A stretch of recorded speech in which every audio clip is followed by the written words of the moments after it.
so strong that the hard times praised us. From base life roots to the freeway nights, we turn small rooms into launch pad lights. Yeah. Somebody dies like right off the bat with you? No. You know, but in the event that you're deployed or whatever it is, you know, there's a lot more at stake. So going to the federal penitentiary system, the prison system, the Bureau of Prisons, I didn't realize. I mean, did you know that they're taking, as opposed to trying to smuggle things in by a person, do you know, in the federal penitentiary stuff and in jails in general, they're using drone drops. What? I just learned this. Drones, I just technology changes everything, right? It's wild. And what they'll do is not only do drone drops, so they'll take the drone, they put a little clamp on top of it, and then they'll fly it over the top of the prison, and they have it on the remote release, and it releases, and then they'll put phones, vapes, drugs inside they sometimes will put it in a bird. Yeah. Like a dead bird, drop the dead bird in the yard so no one knows that that's what it is. That's wild. It's nuts, man. It's one of the things that they've always talked about with, like, being law enforcement, cybersecurity, whatever. You're always responding to what the other side is coming up with and what they're thinking about and how they can use technology, and you have to be reactive to it. You're never on the proactive side. Well, I thought about that because I knew we were going to spend some time together, and, you know, I don't think that most people realize what you go through on a day-to-day basis. I mean, being in the Marine, how long have you been in the Marines? 22 and a half years. 22 and a half. Yeah. Bring that microphone just a little closer so that way you sound a little sexier. Yeah, just How's that? to be able that sounds good, man. Sounds good. 22 years. Yeah. Good Lord. What got you into it in the first place? So I was sitting in AP Physics in high school when the Twin Towers were struck, and I'd already been kind of thinking about the military. I went home, I talked to my grandpa, and he started opening up about kind of his life and how he joined the Marine Corps right away. 17, went to join the Army, nobody was at the office, and the Marine was like, hey, you guys want to get out of town? Like, I'll get you gone next week. And he joined the Marine Corps. So I was talking to him. I was like, okay, well, the Marine Corps is going to be where I go. So I went down and I talked to a recruiter, and I was still too young. I needed another year to go before they would take me. But yeah, as soon as I could, I enlisted. And You were 17 years old? Bring that just a little closer to you too. I just want to make sure that everyone gets to hear every scenario. You could even bring it up just a little bit. Okay. But so at 17 years old, are you a senior in high school? I was a junior at the time. You're a junior? Yeah. And you said, hey, I want to go in the... Yeah, exactly. So that's why I had to wait a little while to actually start signing paperwork and doing everything to come in. Yeah. So I was 16 at the time. Did they turn off or did they turn on the news when you were in school then? Yeah, we watched it. You watched it? Yeah. And where my were you teacher at? brought it in. I was in Charlotte, North Carolina at the time. You were. And you just had that thought right off the bat, hey, I want to go. Because, I mean, a lot of people were just afraid. I remember where I was. We were Craig and I, you know Craig, right? Yeah. So Craig and I were just talking about it. And he brought in, did you see that? I don't know if you saw the history box. He brought in a piece from the World Trade Center. That's, I mean. Which is. So crazy. Dude. I've been to the memorial there in New York, and you're like, this is wild. I mean, at that point, I'd been in the Marine Corps for a little over 10 years. Mm-hmm. I'd already done a trip down to Iraq. Had been in country, and you go back and you see the memorial, and you're like, well, this is what it was all for. This is why we did the thing. Does it hit different because you were in it? When you go and see the memorial or you go and see the things, I mean, because how long were you over in Iraq? I spent 13 months there. Really? Yeah. How old were you when you went? Let's see. 23. When you land, take me through that part of it. Being 23 years old, because most people at 23 years old are just getting their first job. Right. Right? They're not going over to a hostile country. They're not doing that kind of stuff. Right. So 23 years old, take me there. 23. So we get on the plane in Cherry Point, North Carolina, and we start kind of flying around the world. You land in Maine, we do a layover in Germany, and then they're like, all right, Kuwait is next. Do you know before you get on the first plane that you're going? Yeah. You do? yeah. Like Okay. we've been working up to it. So we've been in a pre-deployment training plan Yeah. from November of the prior year. So this is June of 2008. So we've been training for the past year. We took a trip out to Yuma to do weapons and tactics instructor course to kind of like certify that we know how to do what we say we're going to do. Yeah. They give us that checkbox. It's like, hey, you can do the thing. So like you're getting ready for it. You know, you're doing escalation of force, rules of engagement, law of war classes, a little bit of cultural stuff. And they're like, all right, like, well, now it's time to get on the plane. Let's go. And you hit Kuwait. And I remember landing in Kuwait and the plane door opening, and I need to go unload the bags from the bottom of the plane. You know, it's not like taking a United Airlines flight. Like, you're going to go down and we unload the bags. So the door opens and you hit that door and you're just like, wow, it's hot. How hot is it? It was like 120 degrees that day. And it hits you like an oven. What are you wearing? Like, because you guys have a lot of gear. Do you guys have a lot of gear Yeah. on, or you have? So coming off the plane in Kuwait, because Kuwait was like our staging area, you're just in camis. So you're in the full desert camis, sleeves down. You've got your cover on. Then you catch a flight from there into Iraq. And that's where you land in, at the time, 2008, it was still traveling to and from anywhere. You were in your flak jacket and your Kevlar. You were carrying your rifle. You were condition 1, so you had a round in the chamber. Like, you were ready to go all the time. How big is the base there in Iraq? I was on Al Taqaddum, which is a pretty good-sized base, Okay. because we had the airfield. So we had a huge airfield, and it was a huge staging point for all the major elements. I think the only base in the area that was bigger was Al-Assad. And you're there for 13 months. 13 months, yeah. How long did it feel like? Forever. You started just getting that, like, when am I going home? What do you do to pass that? Like, what do you do to pass the time? So we were working shifts. We were running the airfield, so we were working 12-hour shifts, and normally you'd do like 3 or 4 days in a row, 12 on, 12 off, then you get 1 full day off, and then you would switch to kind of like the next schedule. So it'd be a little bit more than a day. So you were, you're showing up and you're doing the checks on the systems. You're fixing anything that goes wrong. A lot of times, like the generals or the colonels would come through and they'd want to tour the site, especially when they landed in bad weather. They'd always want to come on and see us and be like, thank you, brownouts, where the sandstorms kick up so bad that you can't see anything because the sand is in the air. We're still landing aircraft. That was our whole purpose there, was when it's like that, that's what we do. What got you into aviation right off the bat? My test scores. Really? Yeah. So I actually came in under an aviation maintenance contract.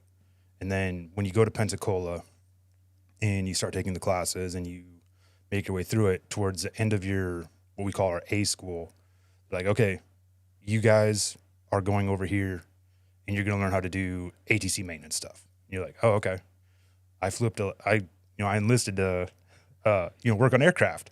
What do you mean I'm going to do something else now? And they're like, yeah, welcome to the Marine Corps, guy. You're going to go do this other thing. So we went right up the hill, and I got put into the radar section, and started learning how to work on radars. Gil was talking about the other day that all Marines are trained exactly the same, like in basic, whereas in other sections of the military, then if they're trained in their basic or whatever it is based off of the position that they're going to have. Yeah, especially the Army does that. Really? So they've got different entry-level training courses based upon what you're going to do. So if you're going to be an MP, you go to the base that has MP schools at it so that you learn kind of there. The Marine Corps, though, is like Parris Island, San Diego. All Marines are going there. Unless you're an officer, you're going to Quantico. Why is that so important? Because it creates a common thread, right? So you know that all Marines receive the same training from the same locations, and we're trained to the same standard. So like, no matter what, when you meet a Marine, you're like, hey, you had this experience too. And you can start kind of like talking about it and humanizing any Marine that you meet right away, because there's no like, oh, well, I was this MOS and said like, nope, we all started at the same spot. Is that the reason why there's such a? I've seen a pride with Marines. Now, getting a chance, and it's because of you, and thank you so much for that. I get a chance to be able to spend time with Marines, and the camaraderie is unmatched. Like I've never seen anything like it. Like the moment that somebody says, "Hey, you know, I was in the Marine Corps," it's like you just all the attention turns. Everybody, it's almost like people diffuse a little bit. They connect on a different level. Is that one of the reasons why? Yeah. So when I was in Oki, actually, Okinawa, I got to do a couple of leadership panels at the Irwin PME Center for the Air Force. And the questions that we always got was, what's something you would take from our branch and what's something you would give to us from your branch? And I was like, shared misery. I would give you shared misery because nothing creates teams and bonds like just being miserable together.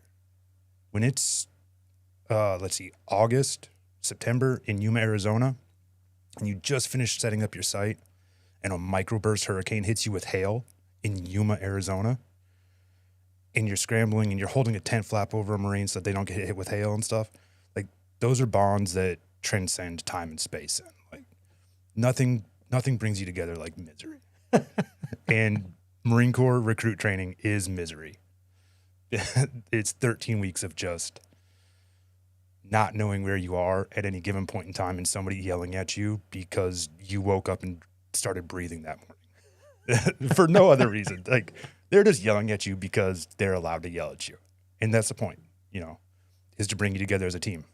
Take me through some of the specific. I know there's some things that, being active duty, stuff like that, you're not going to talk to me about. And you're going to say, like, Kelly, pump the brakes. But take me there, like in some of the specific things that you experienced. You're talking about Yuma, Arizona. You're talking about the hail and things like that. Give me some of those. Yeah. So one that I love is the Philippines. It's 2005. So I grew up as a radar technician in the Marine Corps, but our NavAid shop didn't have enough personnel to fulfill the mission.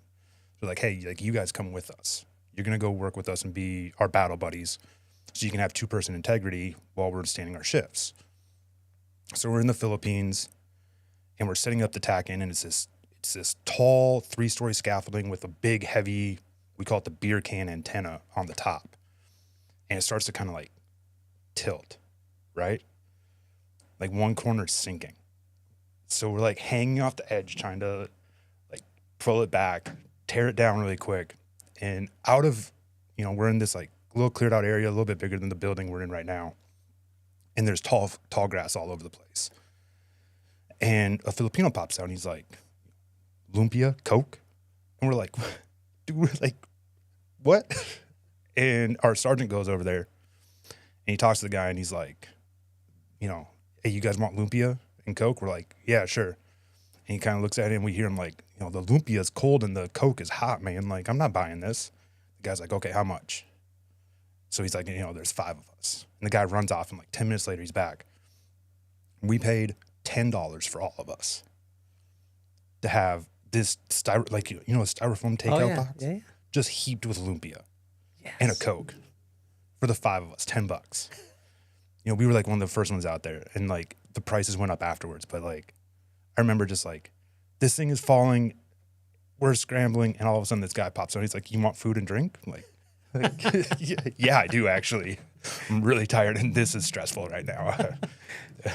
Taking stressful environments, you shared with me the other day where, and I can't remember exactly where you were, but you were talking about being, I think it was in a Humvee or something like that, and you were allowing the different troops to choose a different song, right? Oh, and yeah. choose their own personal song inside of it, and not loving the guy next to you. You don't like all his music, Right. but if you can endure his music, your music is coming. Yep. Right? So yeah, we were at Weapons and Tactics Instructor course again out in Yuma, Arizona. This was probably 2000, like spring of 17. And so the way that it worked was we only had a couple what we call our rental vehicles, right? So our non-tactical vehicles that we could use to shuttle the Marines back and forth to base so they could get a hot meal, get a shower, pick up anything that they need, right? And so I started a Pandora playlist. And anytime the Marines got in, I let them pick a song to add to the playlist. And it just got, you went everything from George Strait all the way through like Machine Gun Kelly to Rage Against the Machine, Metallica, ACD. It covered everything because there's 100 Marines. So over the 8 weeks that you're out there in the desert doing this, on Sunday, like I would drive that van back and forth on 3 separate trips with different groups to get them in there. And then throughout the week, you'd take trips as well. What was the effect of it? The Marines loved it. They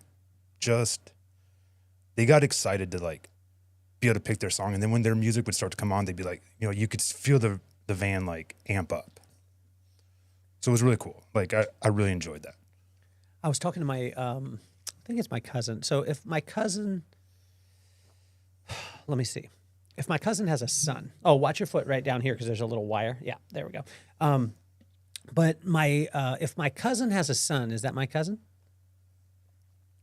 That's what we would call him. I guess second cousin. Yeah. I guess it would be something you like get that. into like the weird second, third cousin stuff, but I think of he's him your as, cousin. I think of him as my nephew, right? Just because he's younger than me, like I think that way.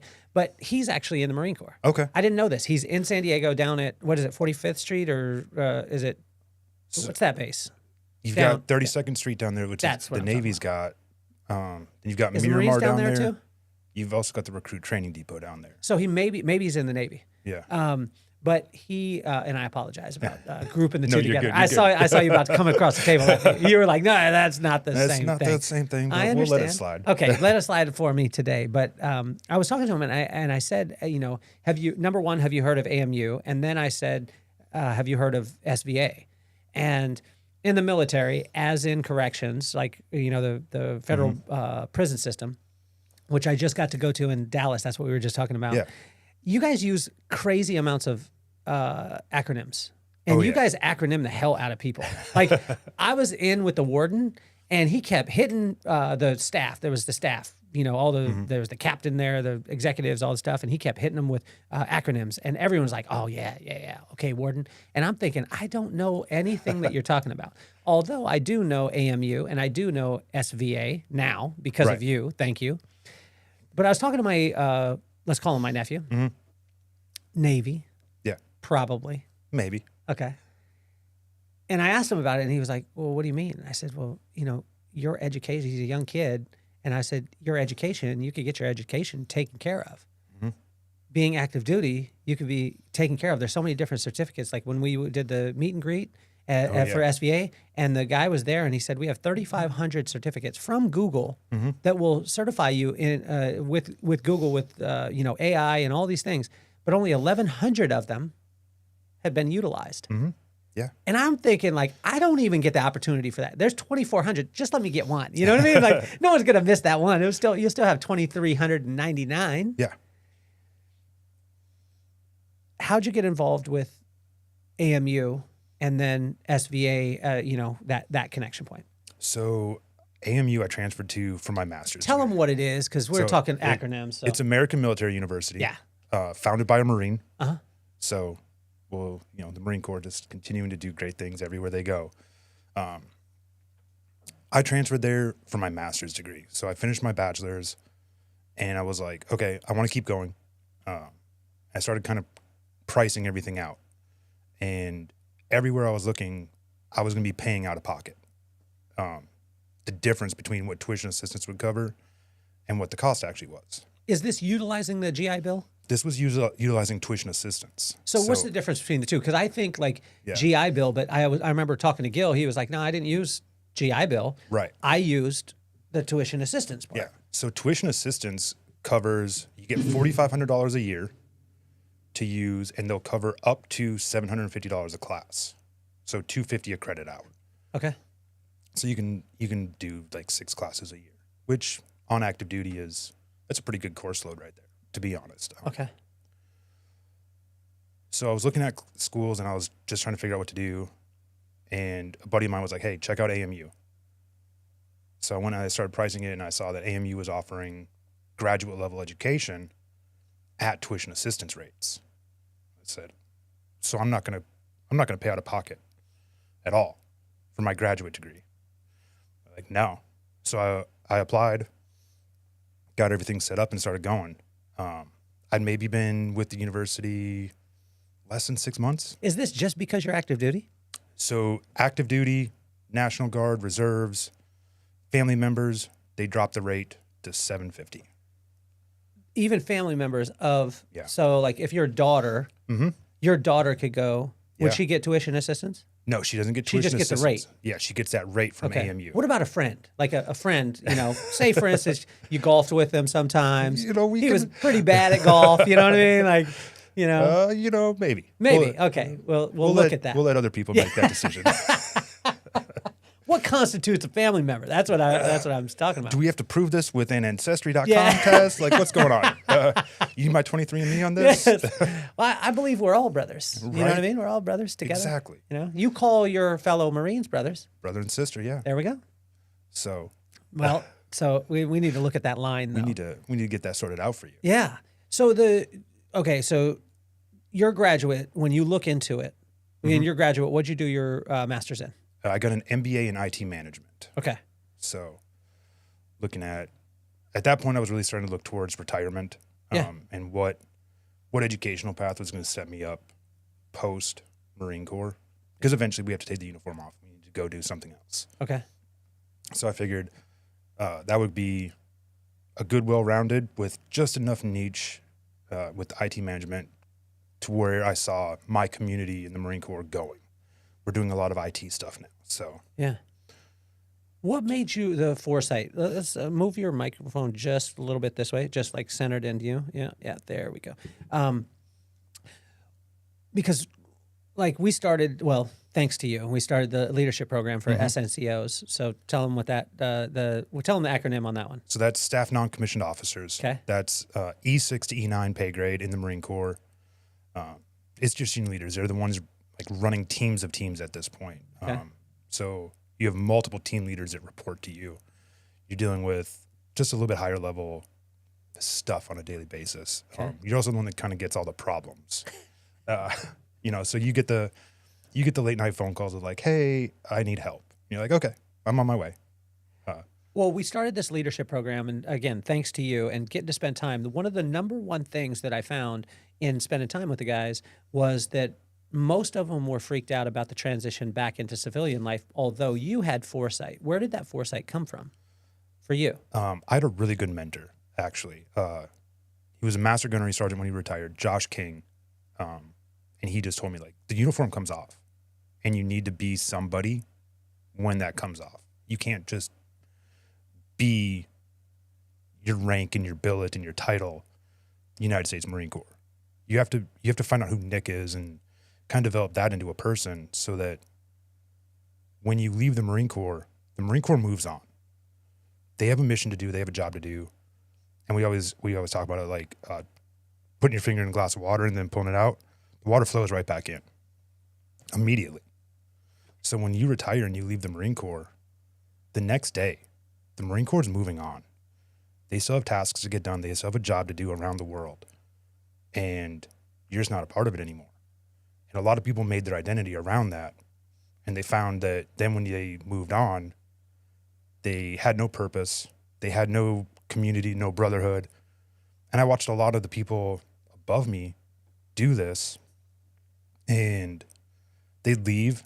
And within a year, they were divorced because their wife was like, who are you? I don't like who this person is, Because we've been gone so much. We've been so busy that things had just kind of like stagnated for them. And now they're home all the time and they're in their wife's way and they're doing all this and that. And they just never developed themselves. Or in the most extreme circumstances, they're transitioning out and they're making attempts on their own life. Is that pretty common? 22 a day. 22 veterans a day is the average. Average? Average. Yeah. What are the main factors in that?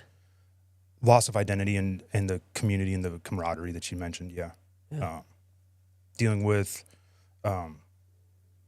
imposter syndrome, PTSD, all those things from survivor's guilt from being downrange and coming home when your friends didn't. All those things build into it and create a perfect cycle of terribleness for them. I noticed it was interesting to me because since we've started doing the leadership program there at Camp Pendleton, actually it's the North County Veterans. What is it? The Veterans Association of North County has been hosting us. What is the acronym there? Can you Vance? say it? It's called Vance? That's what I say. Okay, all right. I've heard other people say Vank though. Well, I don't know what the right one is. Lori is amazing. Unbelievable. I've known Lori for years, and that's how you and I connected. That's how we got connected. Yeah. But I thought what was interesting is when I was sitting down with the guys, with the Marines, number one, when they came in, they almost, I could see that they kind of almost kept themselves a little bit close to the cuff, right? Mm-hmm. So, but as we started talking, it was like everybody started to open up. Then we sat down, we went through, and what I realized was that they didn't realize the superpowers that they had. No. Right? They didn't see the fact that all of we talked about the unfair advantages just from like, there's no other place in the world. Well, I just found out that the federal prison system has a parallel here. Mm-hmm. But outside of the military and that, I've never seen any place that you're forced into dealing and connecting with people from all different cultures, languages, and backgrounds. Yeah. Right? Because in civilian life, you have the tendency to gravitate towards a neighborhood that looks like you, a job that looks like you. Yep. But in the military, you don't have that choice. No. Did you notice that right off the bat? Not right away. Because, I mean, recruit training, like you're just thrown in with everybody and it's just culture shock, right? Like, just go. It's the, what did you call it? The suffering? The shared misery. Shared misery, Yeah. yes. Okay. But then as you start to move on and you're like, okay, like, we're not all the same. We didn't all come from the same place. You're thrown into environments where, I mean, I've helped Marines get their citizenship. So you're thrown into an environment where everybody around you isn't even necessarily a citizen at the moment, and you're helping them get their citizenship. Yeah. So you just kind of like figured out. I got really lucky. I volunteered and asked for orders to Okinawa, Japan, right out of the schoolhouse. Because I was like, you know, what's a little bit more culture shock at this point? And so, again, like you're just in a whole new environment with, you know, they speak English, but it's not their primary language. And what did you learn about the cultures? How respectful they are, especially in Japan. Mm-hmm. Like their default is respect. And whether that's for another human or for their environment around them, they're very respectful, which I really enjoyed. Like, that's why I've spent 8 years there now. How do you get the people to understand their unfair advantage? Say, for instance, we were golfing with Max, and that was awesome. Max is up for an award too, or up for what is the award? He's up for Meritorious Sergeant. Okay. I actually just submitted his paperwork earlier this week. Really? Yeah. So we're waiting on the results. We should have them early next month. And what is the criteria for it, and what will be the ramifications in the event that he does win? So the criteria, and this is how I explain it to the Marines, your entry fee to the club is a first class PFT, high first class. PFT and CFT, that's your physical fitness test and your combat fitness test. And then you have to be complete with your required education, your military education for that grade. And that's entrance fee. That's how you get into the club past the bouncer. But then once you're in there, those scores have to be exceptionally high. You have to be doing education on your own time. You have to be volunteering. And you have to just be proving yourself within your shop, division, wherever you're at, as an exceptional person and a good leader. And that's how you get the bartender to notice you and let you get a drink, you know? That's how you get somebody to dance with you out on the dance floor, is by doing all that stuff. So he did that. He got promoted, went to school right away, got that checked out. He's been a combat marksmanship coach, so he goes and helps the Marines when they're on the range be better. And he's been doing a job, honestly, 2 ranks above him for about the last 3 months. Talk about his golf game. That was, I'm telling you, he said, what did he say? He said, I showed up with a pair of jeans and a heart full of optimism. Yeah. And then he did great. You know? I mean, that was his first time golfing. Yeah. He'd never held a golf club before that. And he greened like a... He hit He greened a greens couple of in them. one on the first 2 out of the first 4 holes. Like, just amazing. A natural athlete, but what I noticed, and I mean, you don't take credit for this. You went with him to the range, Yep. and this is the difference with Marines. And this is what I love. This is why I said that there's an unfair advantage when you go into the workforce, because you went to the range with him, and you showed him about 4 things, yeah. and you left. He did those 4 things. Yeah. Now, that may, okay, if you just stop and sit in that for a second, you were told to do something, you did that thing. Yeah. That should not give you a head start, although in life, and especially in civilian life, if you're told to do something, Yeah. Just do and it. you just do it. Yeah. But that's something that I saw in the Marine Corps and around the Marines that gives such a crazy unfair advantage. Oh, yeah. We call Yeah. it being coachable. Are you coachable? Yeah, but in the civilian life, like people will be like, "Are you coachable?" And they'll be like, "Yes, I am." And then you'll ask them to do something, or you'll tell them to do something, and they'll be like, "But you don't understand. My dad didn't hug me this morning." You know what I mean? Yeah. I'm, it's what is it? Mercury's in retrograde.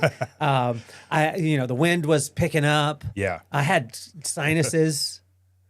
But take me into that mentality of like, do you have as a Marine, do you have a choice?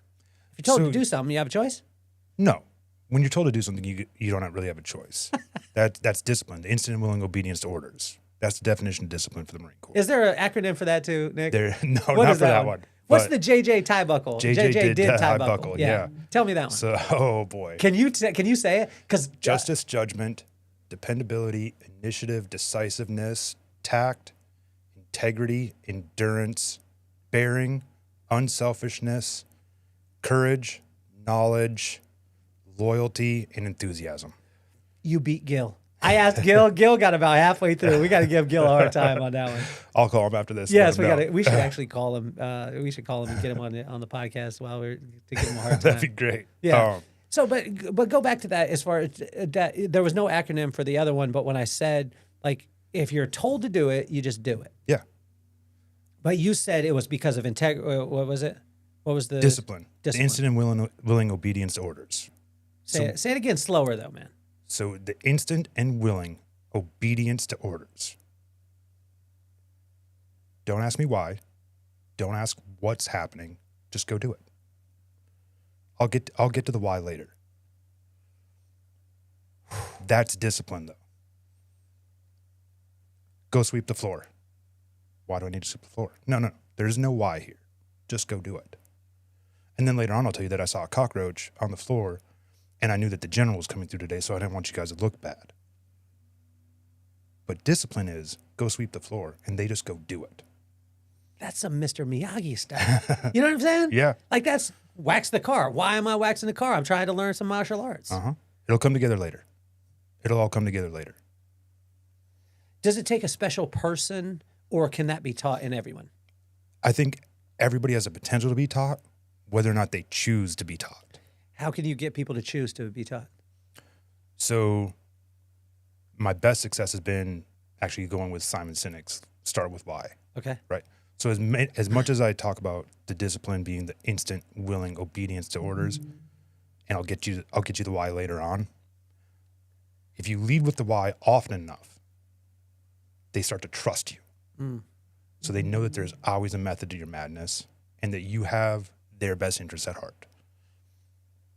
So I always try to like, hey, I saw a bug. The general's coming through.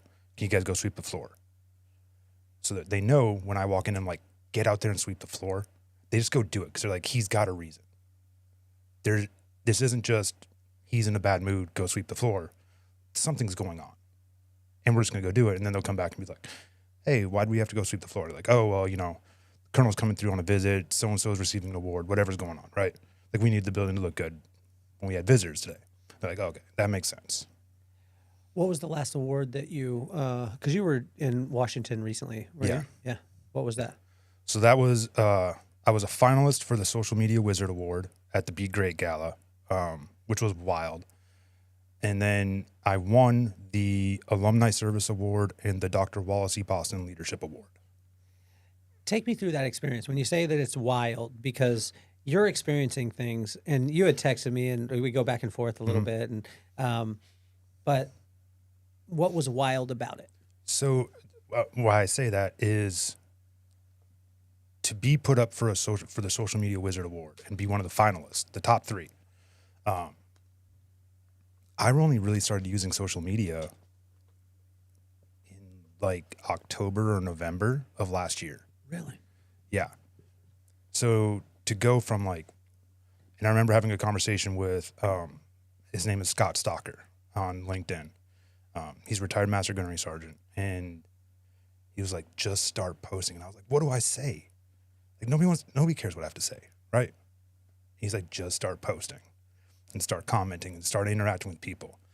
And so I did it. And then you come around and they're like, you're up for the Social Media Wizard Award. You're like, what are you talking about? Like I just started using social media basically intentionally, you know? And it was a super fun night because I was, so that's an employee award. So that they hold the Be Great Gala. Everybody gets dressed up, rocking a tux, having a good time. So that was super fun. That was the wild part, is like, how did I get here? You know? Yeah. Who's there? Like, is this where in DC is it? This, so we base out of the Gaylord National Harbor just across the river from DC. I'm trying to remember the name of the location we went to for the Be Great Gala. I don't remember it off the top of my head. It was, we did it offsite. They took us on a bus ride over there. But who's there? I mean, the president of the university, some of the board of trustees, all the department chairs, deans of the various schools inside the university are there, and then everybody that's up for an award. So they took 3 finalists for every award and brought them there. So it's a bunch of people that are doing great things. Yeah. Lauren, who you know, she was there as a finalist for the Chapter Advisor of the Year Award for being the advisor for Student Veterans of America. So just everybody's there. And Did she win? No, she didn't win that one. How could she not win? That's a great question. How could she not win? She did win the General Alfred M. Gray Leadership and Excellence Award there, though. Okay. So she won an award. Okay. Which is good. She should win all of them. Right? Yeah. Shouldn't she? She's amazing. Tell me SVA. Explain that part, because I remember when you called me and you said, "Hey, would you consider being an honorary ambassador?" Mm-hmm. And the only reason why I paused, it wasn't because I was thinking, should I or should I not? Right. I just wanted to make sure I could add value, because you guys add so much value. Yeah. You know? So SVA, how'd you get involved with that in the first place? So about 6 months after I started my graduate program at American Military University, I actually got an email from Lauren. And it was like, hey, chapter leadership awards or positions are going to be open up. Are you interested? So I was like, yeah, sure. Like, why not? I was like, what positions are available? Like, where do you have a gap? Like, what positions don't have anybody running? She was like, chief financial officer. We need somebody there. And at the time, my MBA was actually in accounting. And I was like, this sounds perfect. I changed it shortly afterwards because I realized I'm not that great with numbers. So we went to elections. I won the election. I became the CFO for the chapter. Over the next 6 months, people got busy. Stuff came up in their life. I moved into the chapter vice president and then the chapter presidency by August. So this all started in February. Uh-huh. By August, I was chapter president. Wait a second. Is there anything that you're not fast-tracked into? You know what I'm saying? Like, at 17 years old, Yeah. you see the Twin Towers happen. Mm-hmm. You go to your grandfather. You're a junior in high school. Mm-hmm. You go to your grandfather, big mentor in your life? Yeah. Okay. Yeah. You go to him. You're like, boom, I'm going to be a Marine. Then you know, 23 years old, you're in Iraq. You go through and you do your undergrad. Then you go to do your master's, right? Yeah. And then you start social media, and like 2 hours later, you get an award in DC, and then you say, I want to get involved with SVA, and bang, you're the president. Yeah. Does anything happen slow in your life? When you work hard and apply yourself, anything is possible, you know?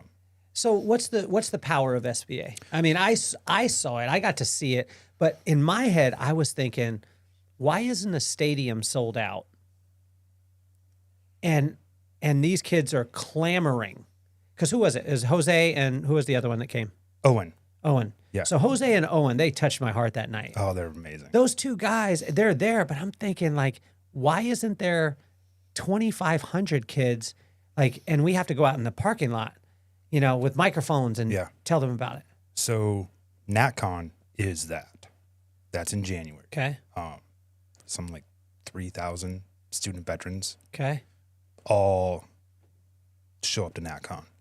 But SVA at the big level, right? Student Veterans of America is a national 501c3 whose purpose is to advocate on behalf of student veterans at the national leadership level. Their headquarters is right across the street from the White House. They have access to Congress. They have access to legislation, and they're pushing to change legislation to make lives better for us. So a real easy example right now. You were asking about the GI Bill earlier, right? So the GI Bill gives a $1,000 book stipend to people using it, right? A year. Well, one semester of books is $1,000 because of inflation. So they're pushing legislation right now to increase that to $1,500 to help cut that difference down a little bit and make education accessible for veterans. So that's what they do on the national level. What other things are you guys working on? So the GI Bill, as far as the book stipend, what other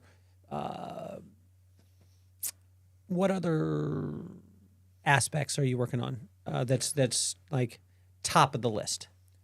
Top of the list would be the housing allowance with GI Bill as well.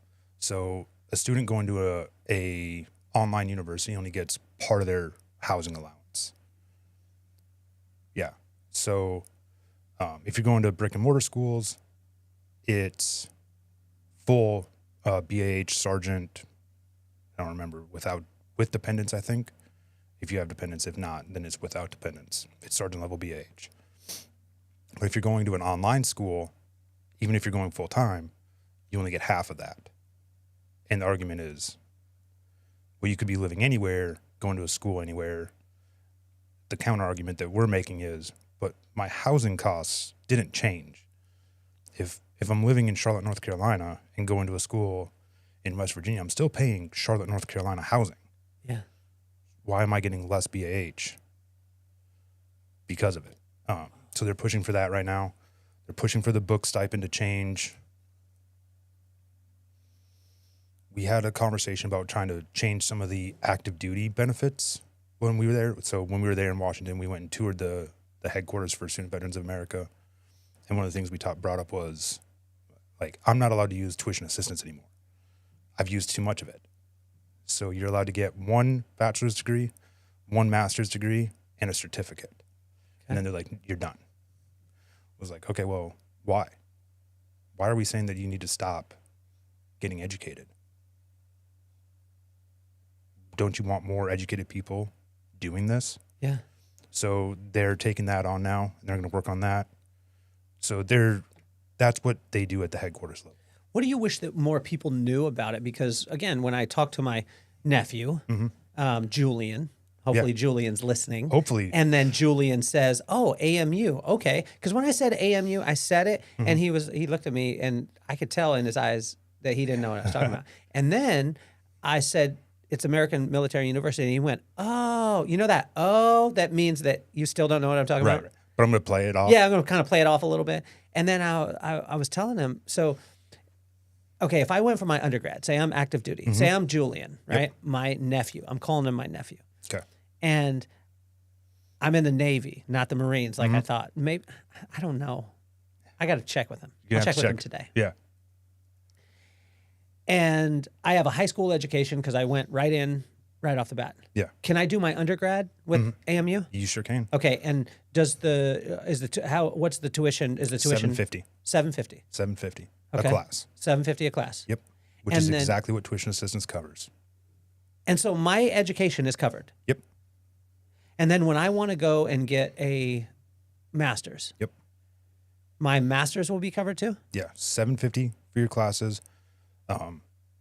In order to keep up with everything, they've added an $85 per class technology fee, Okay. and that's So I'm paying that. yeah, you're Okay. paying that out of pocket, but that covers your Microsoft 365 license basically, and they've done their books and their resources so that it's all free. You're not buying books. All of our instructional material is free. It's not hidden behind paywalls. It's not hidden behind anything else. It's just free for you as a student. And then how, like on a day-to-day, because I know SVA, the Student Veterans Association, is, lobbying for these benefits, things like that. How can I utilize that? How could I utilize, say I'm Julian, I'm a young kid, maybe I'm in, I can't remember how many years he's in. In my head, I would think like, okay, so right when I got in, I would start going after education right away. Yeah. And because even if I was going to be in, is normal 7 years or 8 years? Or what's the 4. Okay, 4. One term. How quickly can I do my bachelor's online? Depending on how aggressive you are and if you wanted to come out of pocket a little bit, Okay. you could get a bachelor's done. Yeah. In 4 years. Yeah. Can you do it in less?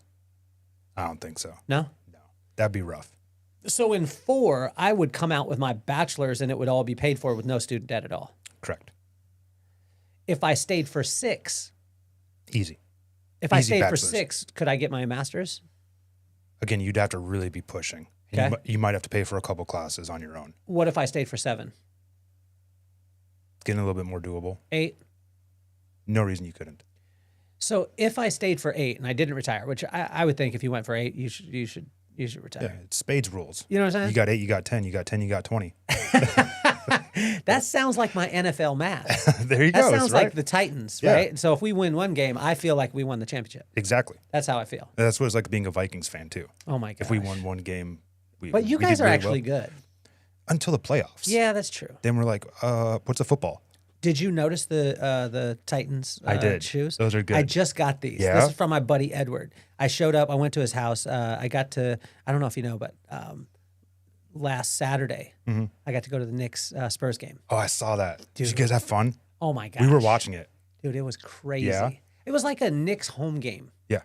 It was like, I mean, it was unbelievable. I mean, my buddy is from Austin. So, we had to cheer for,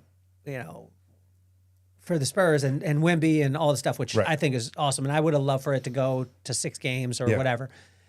But to see the Knicks win for the first time in 53 years, So unbelievable, cool. man. No, Yeah. so when I got there, I had told him that I wanted Titans color.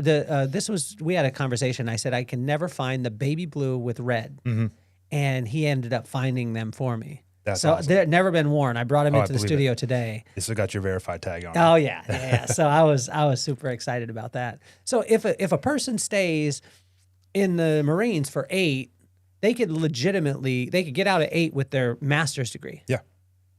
Yeah. Plus all the things that they learned and the unfair advantages. And when they come out and say like, hey, I talked to my buddy Jay Shoop. Yeah. Right? You Oh, Jay is have you awesome. spent any time with him? I haven't had a chance to now. Unbelievable guy. A friend that we won't name. Do you know the story Which one? about Jay? I'll probably get in trouble, but we won't say the name. Okay. So a friend of ours went to lunch Oh, yeah. just because he went to lunch. He went back to work, got a raise. Yeah. That's how powerful Jay is. Yeah. Right? And it's not he got a raise from Jay, but just because he was hanging out with Jay, he went back to work and they were like, we got to keep you. Yeah. We can't afford to lose you. Because now I know exactly what you're talking about. We won't say his name. He's doing amazing. Isn't that great? He's doing great things there. That's incredible. So yeah. Well, okay, Like- so let's go back to the 8 years. This blows me away because I think of unfair advantage. Like we were at the Vibe Room and I said, who here, and most of them are business owners, who here would hire a either retired Marine or a Marine who got out after 8 years? Every single person in the room raised their hand. Yeah. Everyone was like, show me one. Yeah. And I just do this, and like I'll be incognito. Like I won't tell some of my friends that, you know, that I'm doing the leadership program there on Camp Pendleton, or I won't tell them that I'm a, you know, an honorary ambassador with SVA. I won't tell them that. But then I'll just be like, hey, if you had the choice and you had this candidate and this candidate had all the education, all the stuff, but this one had the education and they happen to be a former Marine, they don't even flinch. Yeah. Who wouldn't be a good candidate for American Military University? People that don't know how to manage their time. Because you have to be an adult. You know, you have to log in and do your discussions. You have to know that a paper's due this Sunday and turn it in on time. And you don't have your boss from the Marine Corps telling you to go sweep the floor to make this done. Like, you have to just do it now. So you have to be an adult, and you have to be able to manage your time and your tasks, know when things are done and when things are due, and get in there and get it done. As long as you can do that, you can be successful. What about the highly stressful part? This was a big thing when I went to the Seagullville FCI this last weekend. So it was amazing. I got to speak to the staff, the COs and the captains that actually work in the prison, that run the prison. So I got to speak to them. And then I went in and got to speak to 200 to 250 inmates. Wow. I'm telling you, if you have not volunteered, well, it's very tough to be able to go and speak in the penitentiary system. I'm just very fortunate because I have friends, you know, but I got to do that. Like, I've never experienced anything like that. Like, I just spoke to 1,800 people in South Dakota in a like palatial theater. Amazing. Round of applause at the end. These 250 when I got done. Yeah. It wasn't the kind of stand, golf clap. I'm telling you, when I said thank you so much, my name is Kelly Cardenas, these guys jumped out of their seat. They were cheering at it was unreal. Yeah. So so I got to speak to them, and then I got to do the memorial service. Do you know that they do a memorial service every single year for all the fallen officers of the federal prison system? I didn't know. Every single year in every single facility. That's impressive. That's good. All the way back to Alcatraz. Yeah. Every person that got that got killed, and they explain how they got killed. Wow. This was I'm telling you, Nick, like I was in the place, and I had the tendency. My friend called me. So I had a friend since high school. Yeah. Common theme. Friend since high school calls me and says, hey, can you come and speak for my organization? I said yes before I even heard what it was. Yeah. And then I find out that I'm speaking for a memorial service for that. So I'm the keynote speaker. Gosh. Right before they're going to show all the pictures of the guys. Wow. Say the date, the facility where they were, and actually how. And when I say how they got killed, they would be like, this officer was on duty, and an inmate came up behind him with a hammer and bludgeoned him to death. This is what they're saying. Yeah. Bludgeoned him to death, and he, died 2 hours later in the ICU. And this happened because he was the warden and found candy in their bunk. Yeah. No sugarcoating to this. So the reason I'm saying, and then I got to speak to the executive staff that places, that places the inmates into the different facilities all over the southwestern region of the United States, all the penitentiaries. So as I'm going in, I'm thinking like, okay, how am I going to relate to these people? I got to relate to the prisoners. I got to relate to the COs and the captains and the warden. I got to relate to the executives who are experiencing these people who work in the prisons that have fallen, and then relate to the actual executives afterwards. but knowing what they go through, because not that I have experienced it myself, but being on the facility, like, and in the facility, walking it, and none of them have any weapons. Right. Because they can't. Because it would be dangerous. And walking into the cafeteria, and at any given time, something can go down. Mm-hmm. It gave me a different perspective, because there was a lot in my head of like, you want to shift the culture? It's simple. Just do this. But then when you realize what the people go through, you kind of step back a little bit. Yeah. When you think about young Marines, a lot of them, you know, they weren't in an AP class. I barely passed that AP class. Okay. I got a D for trying really hard, Okay. not for doing well. That's still weighted, so you get a C. Yeah. But they weren't in an AP class. They didn't have a grandfather who was a great mentor that, you know, was a Marine before. Mm-hmm. A lot of these kids come in as a last-ditch effort. They don't really have any direction in their life. They come in based off of knowing those and that part. And we're saying, like, it's pretty damn simple. Like, you get in, start getting educated right away. You know what they go through. Mm-hmm. Knowing what they go through, how can you get a kid to want to educate themselves when a lot of them are just trying to survive? So this is something we've been working on kind of heavily, like the past year or so.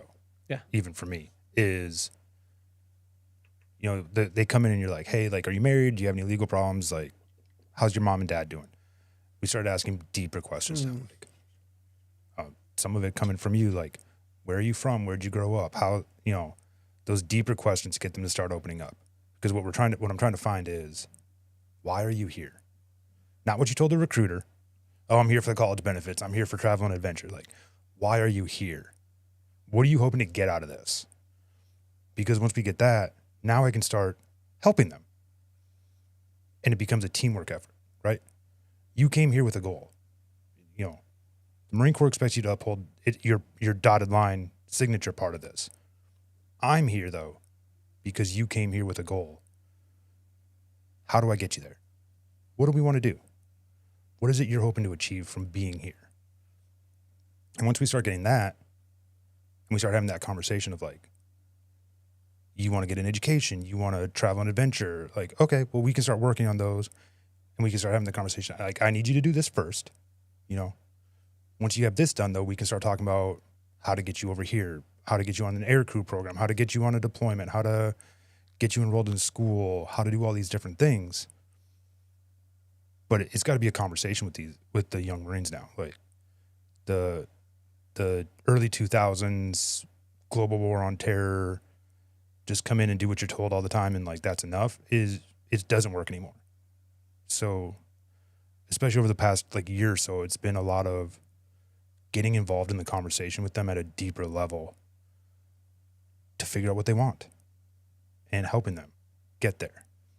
Instead of telling them how to get there, helping them get there. What's the difference between the two?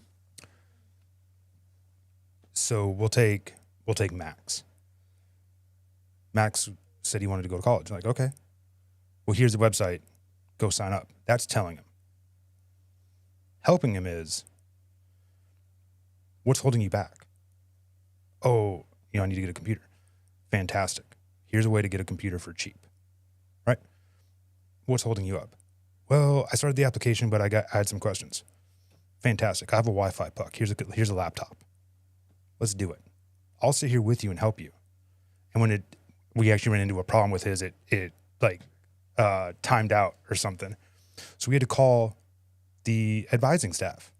But I had those numbers and I was able to here's the number. Like, let's call them. Let's work through this.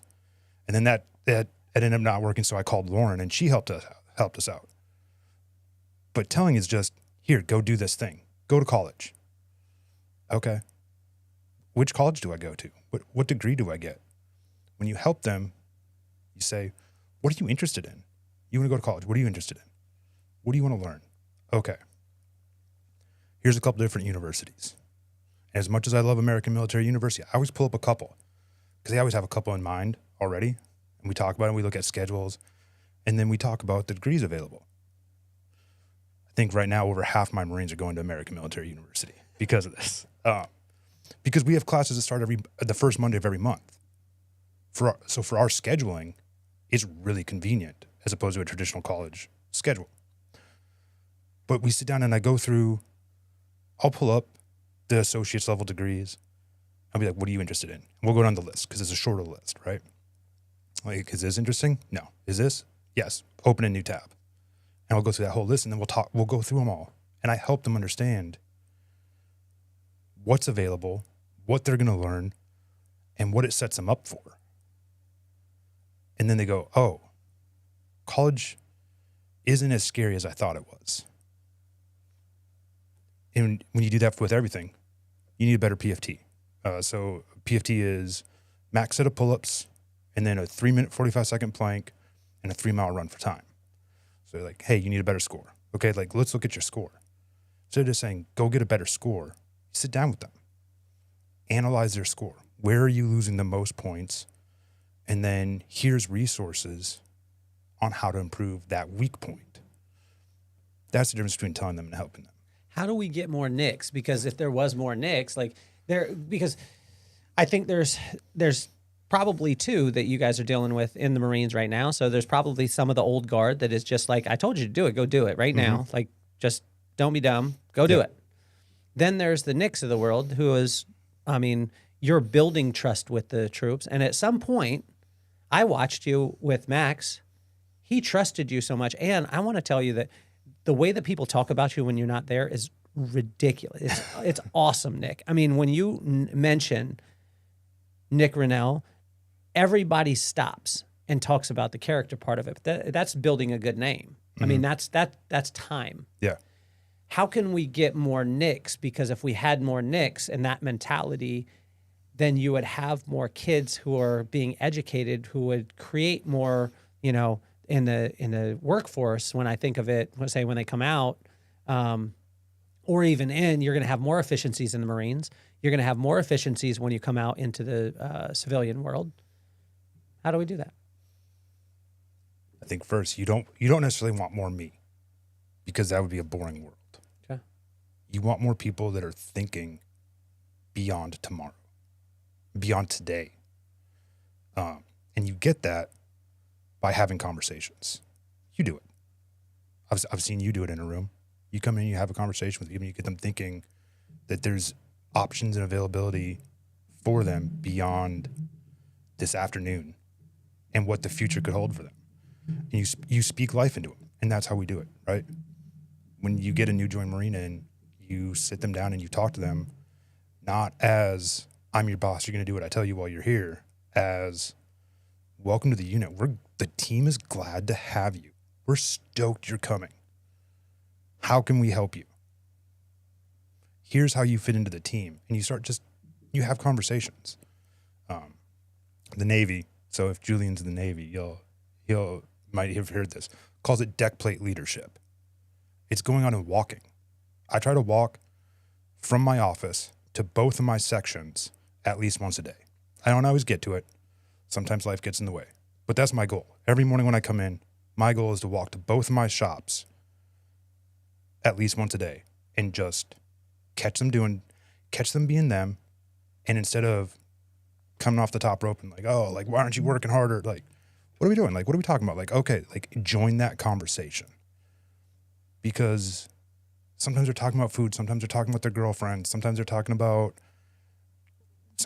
work stuff and they need help. They're stuck, like, whatever it is. I've been doing this for a couple of years now. I've seen all these things come and go. So I have perspective to be able to talk to them, and I just talk to them. And that's how you get it, right? You get people that are thinking beyond today by talking to them about stuff beyond today. I tell them what's going on in my life. I tell them about like all the cool places that I'm getting to go and stuff I'm getting to do so that they see that there is an option out there. And I let them get to the question themselves, like, how'd you do this, Nick? Like, well, I said yes. When Lauren emailed me, I said yes. When so-and-so asks me for this, I say yes.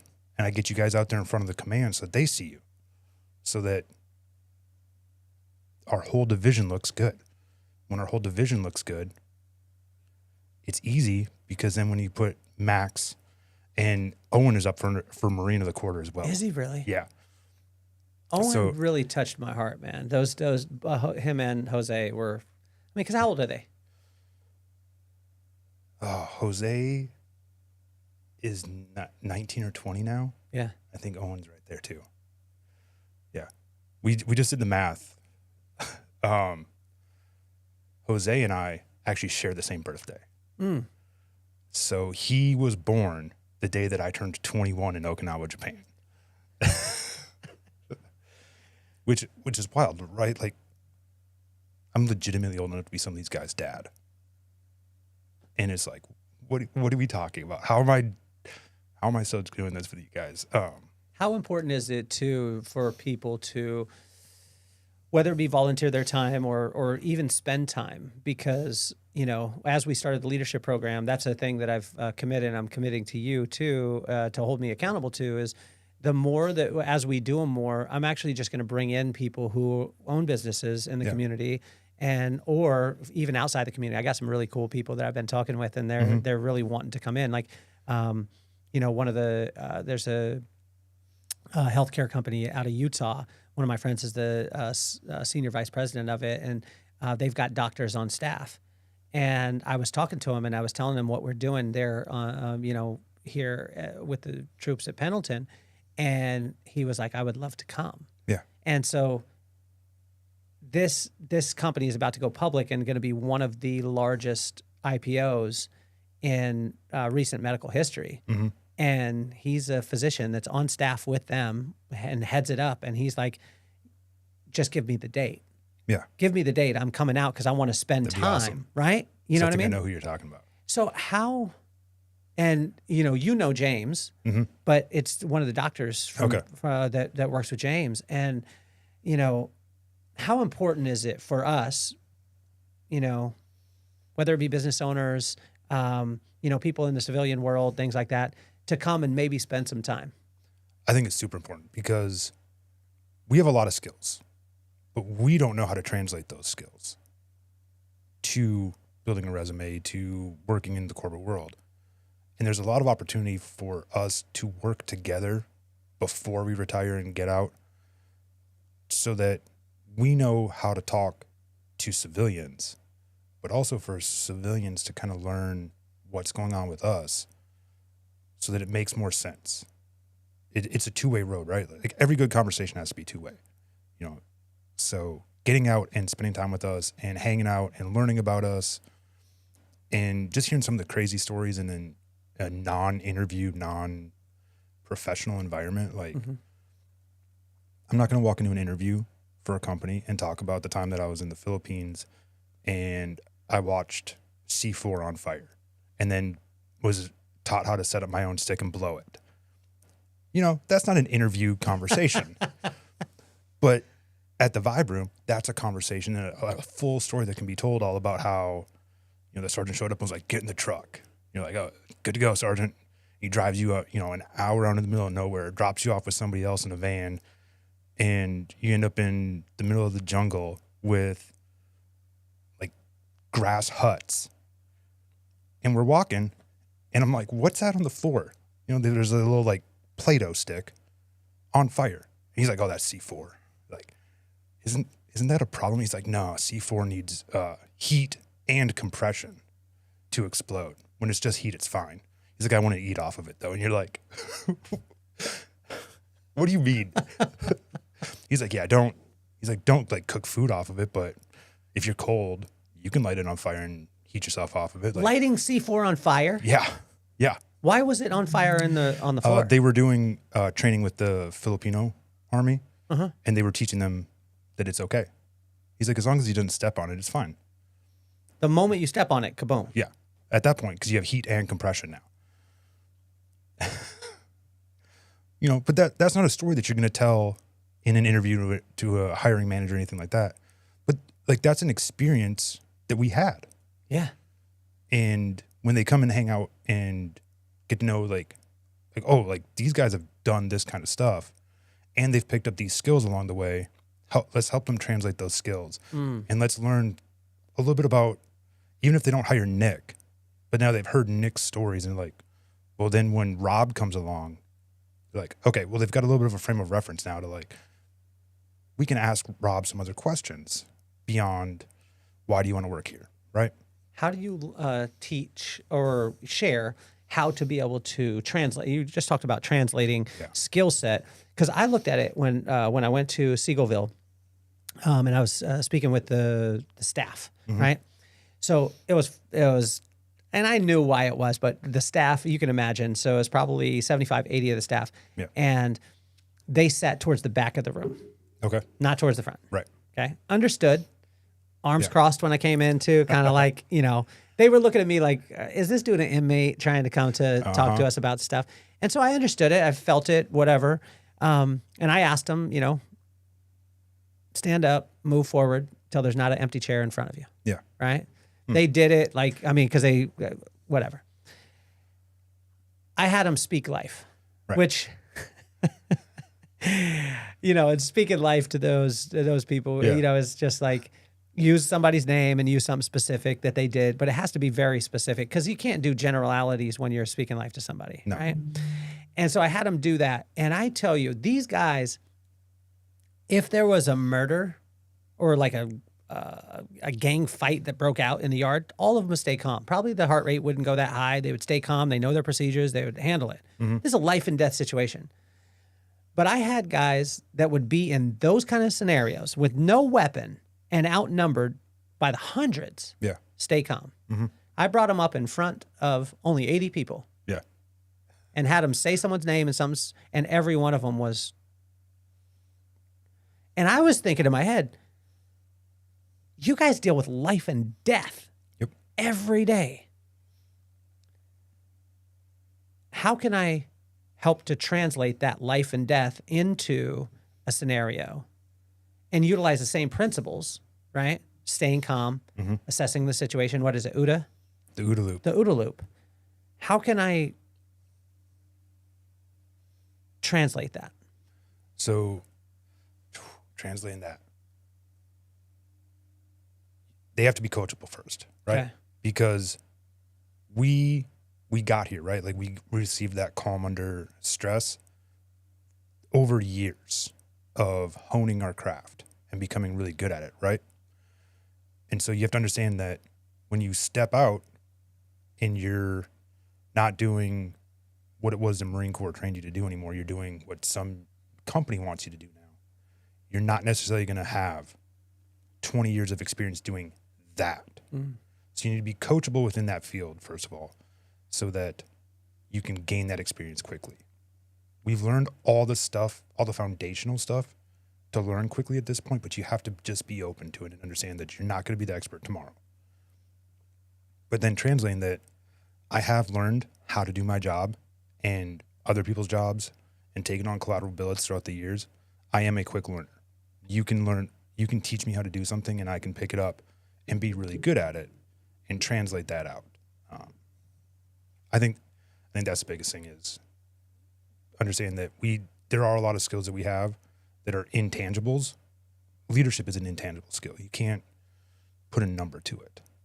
But being able to learn and develop those people around you is something valuable, and wherever you can, put metrics to it to translate it as well. So like on my evaluation coming up, I'll put that, led, supervised, developed all the 21 Marines, resulting in X number of meritorious promotions, X number of Marine of the Quarter, Technician of the Quarter awardees. And that's how you say, like, well, this is the proof that this soft skill, intangible thing, I actually can do. So when you go through, so if we had a blueprint, right, for the kids, like we started, well, with your help, we did the SNCO, we did the kind of senior leadership, and then we started working with some of the kids that were in. When I say kids, they're not kids; they're adults, but younger guys that haven't been in as long. 4 years, 3 years, 8 years, whatever it is. So we started to go through that, and I remember making a comment, just quick, just saying, you said thought of the future. I said, we got to have some sort of thought of the future, because if we go out and buy motorcycles, rims, and stereo systems for our car, most likely we're not going to be set up in the future. And I could see in the room, there was a couple of guys that were like, Oh, no. and then they I just started did that. laughing. They were like, "Did you read my mail?" Right? Yeah. That's what they were talking about. We were just laughing and stuff. If you had a blueprint, right? I'm coming into the Marine Corps. Like I'm fresh in 18 years old, 19 years old. What's the blueprint? And now, not that everyone's going to follow this or everyone's going to choose it, but from your experience, and how many years are you in now? 22. 22. When are you going to retire? Good question. Look in March of 2028, but we'll see what happens. Okay. All right. So you're going to, you'll end up with 24 years. Yeah. Okay. So we're on the back nine right now. Oh, yeah. We're deep into the back nine, right? Give me the blueprint. Young kid, 18 years old. Take into account most likely the background, maybe the background isn't the greatest in the world, comes in. What's the blueprint? Work out every day, 5 days a week. When everybody else is going out, go to school. When everybody else is going out to the club and doing all this other stuff, sit down, read a book, go to school, take a college class, watch a YouTube video, listen to a podcast, anything to just make yourself better and start building that routine early. Because life gets more complicated the longer you're in. When you're 18, 19, 20, you just joined, you're not getting a phone call at 2 o'clock in the morning that somebody's in jail and you have to go pick them up. You don't have any of those other responsibilities yet. So build a good foundation right then. Don't go buy a brand new muscle car. Go buy a Toyota Camry or a Sienna. Okay? Be the guy that has the car that can help other people out. So I saw this like early on, right? My first duty station was Okinawa, Japan. At the time, you could only get a driver's license there if you won a board. So Marine of the Quarter, NCO of the Quarter, or meritorious promotion. Or you were married. That was the only way to get a driver's license. And so all these rock stars, right, would win the board, get their driver's license, and they go buy like a little 2-seater sports car. And you're like, bro, come on, man. For real? Like, can I get a ride? He's like, no, I only got one seat. Like, but one of our NCOs, Corporal Ewing, I was in MOS school with him as well. He bought a van. And he was the guy that like drove us to work in the mornings and drove us home at lunch. And like, he was that guy that was like, he was there to help the team. Be the guy that's there to help the team. So buy a cheap car that's not going to break the bank so you can start setting money aside. Especially for these young guys, they get the blended retirement system. So they get employee matching on their thrift savings plan. Yeah. So over the years, I put various percentages of my pay into the thrift savings plan. Nobody matched that for me. They have employee matching now, or employer matching, up to 5%. That's huge when you're 19, right? And then just keep doing that. Keep working out. Don't let being in the field, being on the ship, stop you from being physically active. Don't let being on recruiting duty or drill instructor duty or any of that stuff stop you from being physically active, even if it's 7 minutes. I remember I went to weapons and tactics instructor course as a student finally, right? So I'd done a bunch of field unit time where I was out there supporting the students, and I finally showed up to be a student. And they were like, this class is terrible. Like, you are going to get just absolutely wrecked. And they had a nutritionalist and personal trainer type person come on. They're like, here's this app. It's a 7-minute workout. You just log in every day, do the 7 minutes.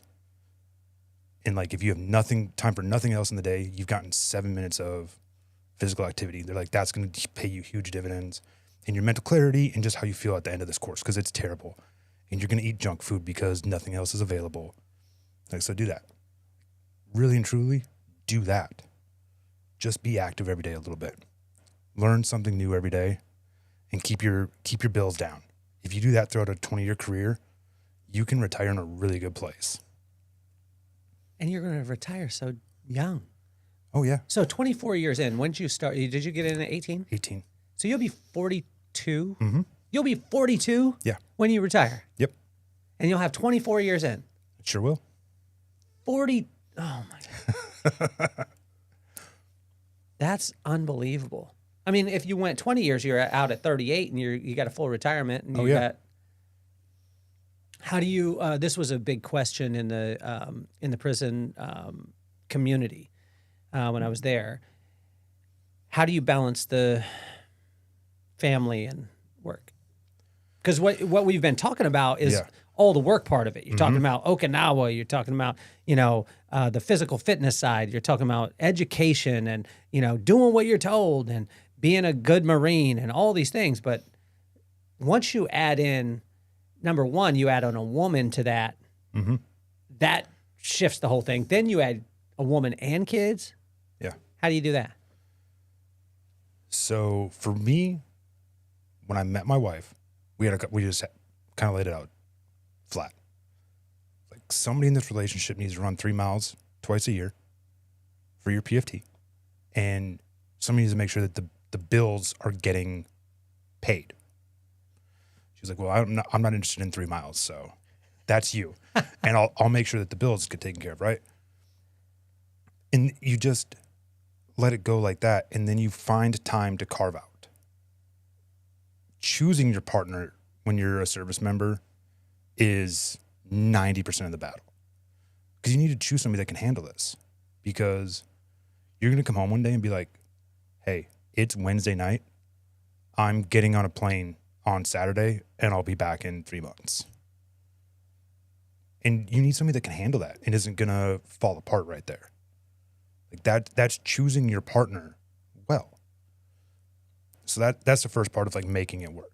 And then valuing the time and being present in the time that you have with them, because you don't get much. I did the math on it a couple years ago, and I was spending 50 to 60 hours a week with my Marines.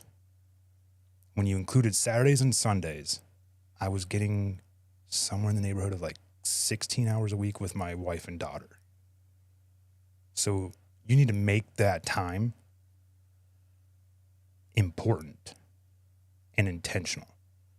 When you come home and you sit down at the dinner table, if you're on your phone scrolling Facebook and like doing whatever, like you're not spending time with your family right now.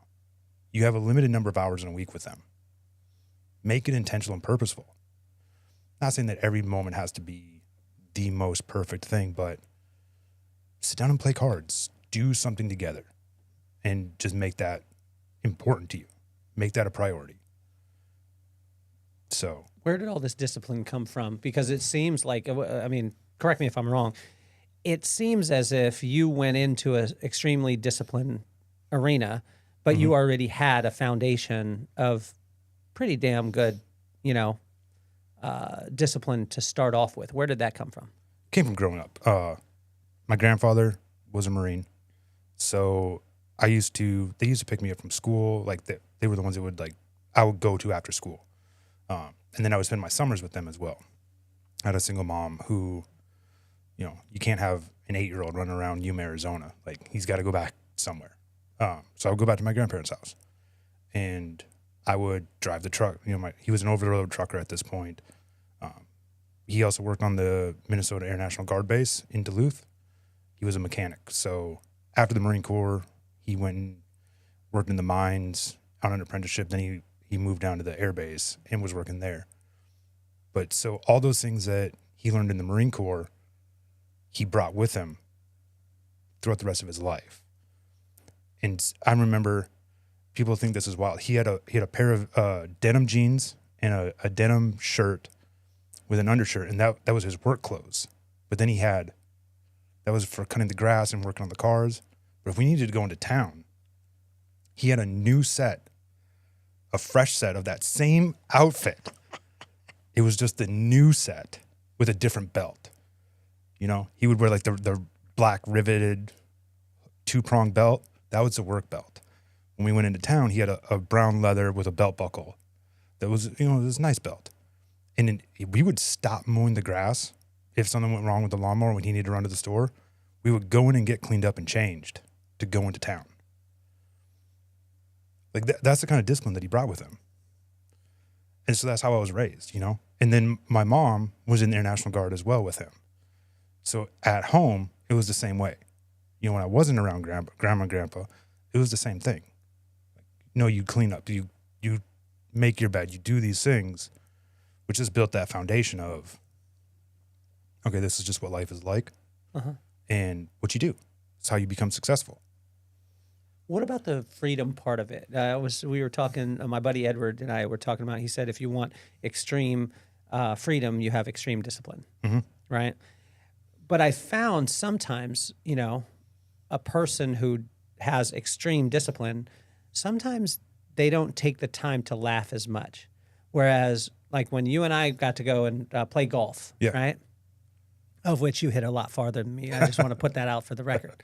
But when we went, it was like, here's this extreme disciplined guy in Nick that everybody loves, and not loves because, oh, he's a nice guy. It's because you're so effective at what you do. You're so personable. You have all those aspects.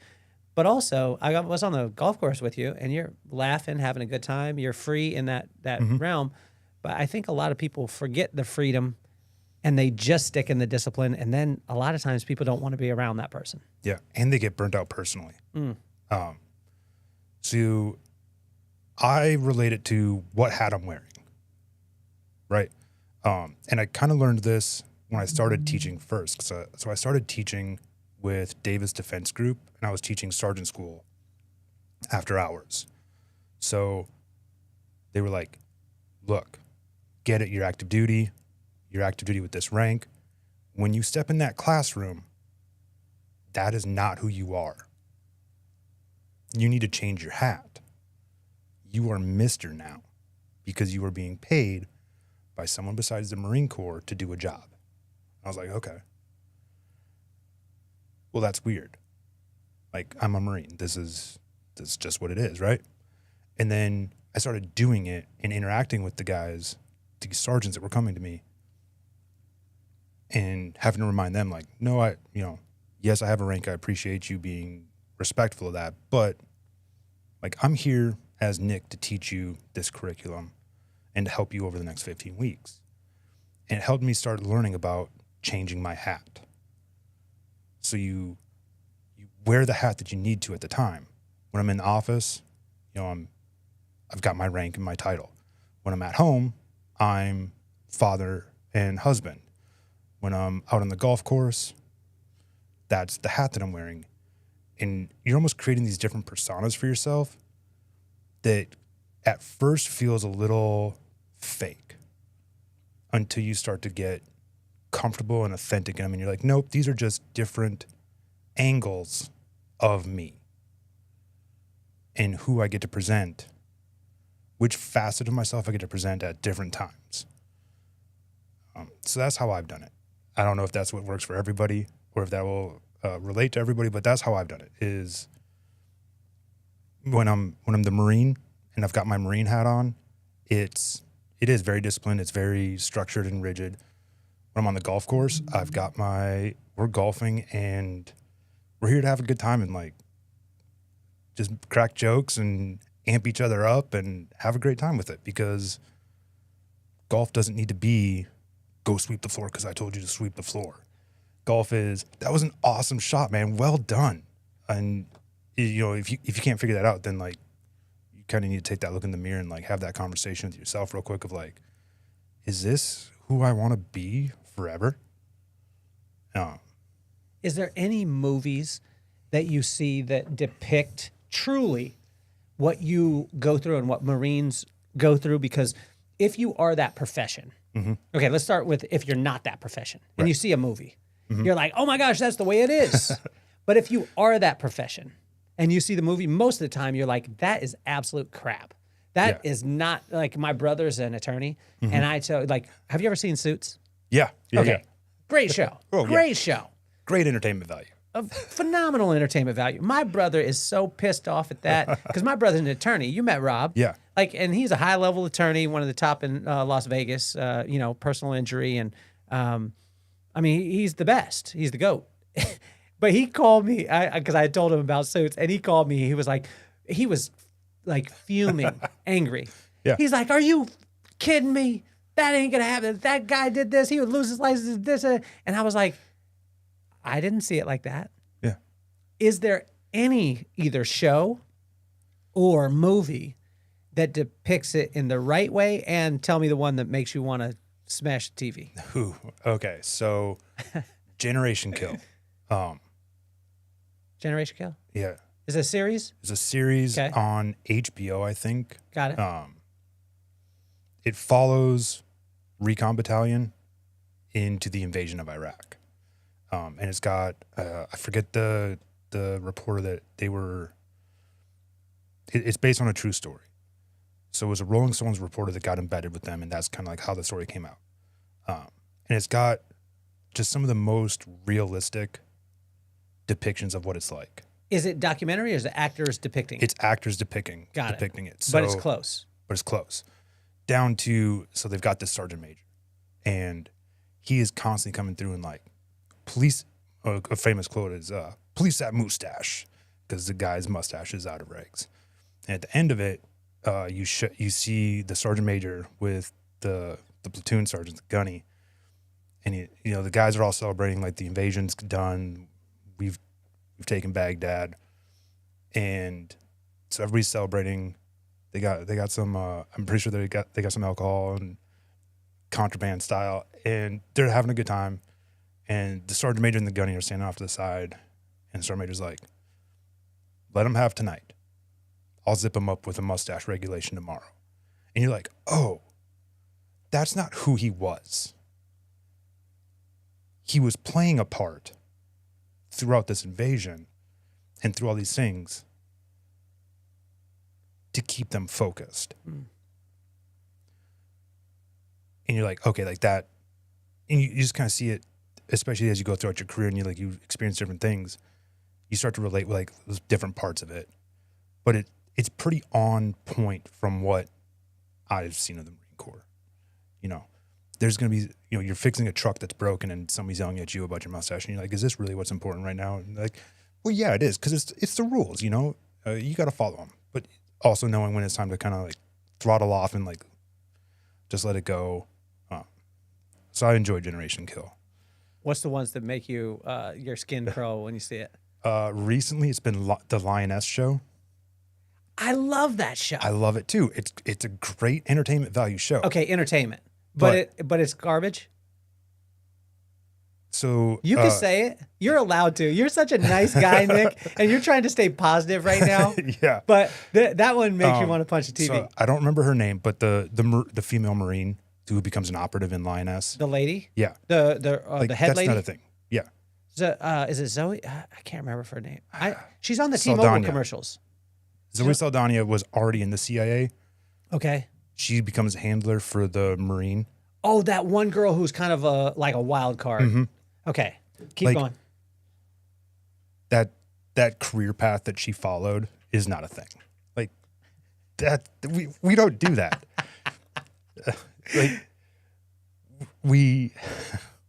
No female Marine is going to end up being a MARSOC Raider. What's a MARSOC Raider? Marine Special Operations Command. Okay. What's that responsibility? That is our elite special operations unit for the Marine Corps. So Green Berets, Navy SEALs, Air Force PJs, Marine Raiders. Okay. You can be, like, female Marines will be attached as intelligence and administrative and supply support.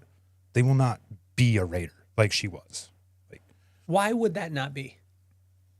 It's just not allowed right now. It isn't. Okay. Yeah. What else is crap on the show? Because when I watch it, I remember I've been waiting for the next season. Oh, us too. Like, we love it. It's great entertainment value. And it's entertainment though. But what else is crap on there? Oh, I don't know. Because after that part of it, You were after just like like- the Marine Corps part of it, You just shut off well, to entertainment. I don't have the experience level. Okay. I haven't worked with the CIA. I haven't done special operations stuff. Yeah. So all that is like, okay, like it's good entertainment value. I'm sure somebody could come in and dissect their tactics and be like, you would never place a charge this way and enter a room that way. And like, oh, okay. Like, Yeah. that's not my job. I don't know, man. Is there another show that you've seen or movie that you've seen? Trying to think. What about a motion picture that depicts like the Marines? Is there one that you're like, yes, they did us justice? Jarhead was pretty good. Okay. What about like Zero Dark 30? I watched it. I enjoyed it, but again, like not my experiences. Okay. So I don't know. Could have been really spot on with how that all played out and what would actually happen. Could be totally off base. I don't know. Who I want to talk to is, do you know, did I introduce you to Jeff Engel? Yeah. Yeah, you met Jeff. So former Navy SEAL, Mm-hmm. I mean, high level, worked with Admiral McCraven. He actually just called me the other day. I gotta call him. But that would be interesting to sit down with him and ask, like, with Zero Dark 30, because I loved the movie. Right. You know what I mean? What was the other one? The Hurt Locker? Oh, Hurt Locker? Yeah. The EOD team in Baghdad? Yes. In the Green Zone? Yeah. Was that Marines? No, that was Army, I think. That was Army. Yeah. Okay. Was that Special Forces? No, EOD is in a gray area in between, kind of. Okay. Black Hawk Down? Black Hawk Down, I've heard was very on point. Okay. Army again. Army. Okay. I've read the book. Why don't they make more movies about Marines? We're very specific about our branding. Really? Actually. Yeah. So you guys wouldn't allow it to happen? Right. Really? Is there any other Marine movies that you could think of? You said oh, Jarhead? Jarhead was good, and the Clint Eastwood one. I'm spacing on the name of it right now. Clint Eastwood? Yeah. Like him as an actor or him as a director? Actor. So this was old school then? Yeah. He plays Gunny Highway. Oh my gosh, what's the name of that movie? He's the gunny for Recon Platoon. It's actually part of his films here on Camp Pendleton. Really? Yeah. And it starts with him in jail. Okay. He got in trouble, got put up. And they come and get him out, and they're like, they had put him in like a supply unit. He's the supply chief is trying to bribe him with cigars and stuff, and he's like, that's not right. Was it close? Yeah. It was close. So Clint Eastwood, will give him a thumbs up. Yeah. It was a good movie. Okay. I cannot remember. What's name of that movie. what's the deal? Like this is, I remember my pop. My pop was old school. I wish you would have got a chance to meet I him. wish so. Yeah, He was that'd be so great. old school, and he would always be like, you know, my brother's the one with the tattoos. Mm-hmm. And so it's funny because you wouldn't think so, because my brother is on the attorney side, all this stuff. I went into the art side, and I don't have any tattoos at all. Really? But my pops would always be like, boy, why are you going to draw on your body? Like, that's how he would do it. And because in his day, you were either in the Navy, in the Marines, or in prison that you had tats. Why are tats so synonymous in the Marines? So I think it started because originally we started as a department of the Navy. So our original charter was to protect the ships, Okay. like old school sails, muskets, right? The Marines were to be up in those sails and in the netting as the marksmen to protect the ships. That was our job originally. Okay. Like original charter, go protect the Navy. Let them handle how the sails get set out and stuff. You keep them safe. That's your job. So I say that because it falls back on naval tradition, and you know, the naval traditions are you collect tattoos in various ports, various things that you've done. So having the full-masted ship means something, having the sparrows means something, having the nautical star means something, the pig and rooster on your feet. What does that mean? What's the pig and rooster? So the pig and rooster, back in the day, when you would sail, you would put them in wooden crates. You would put your pigs and your roosters in wooden crates to transport them. Well, if anything happened to the ship, that wood crate would float to the top. So sailors started getting tattoos of a pig and a rooster on their feet so that if anything happened to their ship, it was supposed to be good luck and help you float to the surface. Right. You know, the compass or the nautical stars is always about like finding your way home. The sparrows, I forget, I need to get my sparrow still, is for every 5,000 miles you've sailed. Do you have the pig and the rooster? I don't. No. You don't. That would hurt on your feet. Yeah, that one I've done. You got them on your feet? Nope, not yet. No? I've done shin. I've done my arms. I've done my back. You've done shin. I thought you said chin. I was like, I don't see anything. Shin. Can in the Marines? Can you do your neck? No, You can't. no. So our rule currently, which has been all over the place throughout my career, is it can't be seen in your long sleeve uniforms, basically. Okay. So as long as like when we put our dress blues on, or walking around in our camis with our sleeves down, you can't see the tattoos. You're okay. What if you already have them? Can you get recruited? You can't go in. Whoa. Get it removed. Really? Yeah. What are some of the other things that would stop a person from being able to be eligible to be a Marine? Oh, So neck tat, you're out. your neck tat out. What about behind the ear? Out. Out. Can't do it. Can't do it. Nope. Okay. Um, Can they put makeup on it? Nope. To cover it? Really? yeah. I'm telling you, unless you're in a band or you're like full, like you're locked into working at Home Depot, just stay away from the neck Yeah. for a while. Like, I mean, there's a point in time that you get to and you do it, but Yeah. I would steer clear of it. Neck and hands. Neck and hands. So, because you can't get the hands and the Yeah. knuckles and stuff like that. So we're allowed to get, you get like your wedding band tattoo. Oh, you can? Yeah. But that's the only hand tattoo we're allowed. Wow. Yeah. Anything else that would stop a person from coming in? Felony Okay. felony Okay. charges. And you have to be able to pass a test. What kind of test? So it's the ASVAB, the Armed Services Vocational Aptitude Battery. I love that you can. I'm gonna get Gil because Gil. I asked about the JJ did Ty Buckle, Yeah. and he seriously. I don't know if he got halfway through. I'm gonna give him a hard- him a yeah, hard we gotta time on give the him way a hard up. time. So you have to go in and take that test, and then the results of that test kind of tell you like what you can do in the Marine Corps. But we have a minimum standard. I forget what How it many is. questions is it? Honestly, I don't know. Multiple choice? Yeah. You have to do essays? No, No. All multiple choice? I think so. Yeah. Really? I mean, I took this 23 years ago. Really? Like, Has it changed yeah, they Yeah. have changed it a lot? I don't know, honestly. Have you ever just wanted to take it just to see? I have. I've Can thought you? about it. You can, yeah. You can apply to retake it again. A lot of people do it because it's called the GT score. It's kind of like your general aptitude. Uh-huh. A lot of MOSs or programs have a minimum requirement for it. Really? So MOS is what? military occupational specialty. So it's your job. Okay. So a lot of the communities have, like, you need to have a GT of 110, or you need to have an electrical score of this or a mechanical score of that. So if I came in at like a 98 and then I wanted to go to that MOS, I could take it again and get a higher score. yeah. Okay. Is there ways to be able to study for that ASVAB? Yeah, or they've is got it study guides out. A lot of the bases have programs to help you study for it as well. really? Like little study groups and stuff. Yeah. But it's not just working off of like the intelligence that a person. No. So a lot of it was like, Do you remember any questions? yeah, like looking at the gears, right? Like Okay. gears and like if this one goes this way, Uh-huh. what direction is this one over here going? Kind of stuff. So you had to be like, Yeah, opposite. kind of follow the Wouldn't it? Well, when there's like 5 or 6 of these gears, and so you have you to just like, go. Well, you have to go, if there was 5, then it Yeah. would be like that one's left, that one's right, Right, that right. one's left, that one's right, and you have to go through that. yeah, That's one of the questions. yeah. That was one of the questions I remember is Really? because they're assessing What's like your, another question?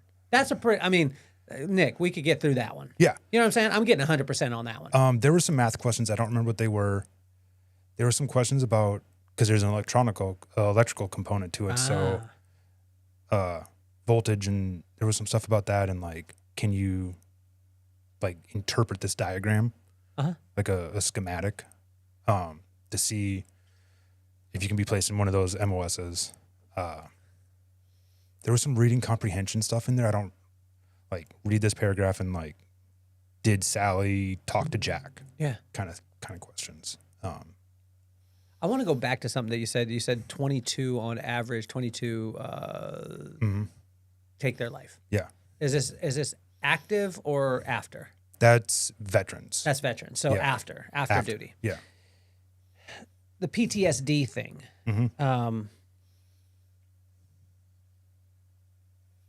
How does, I mean, because it's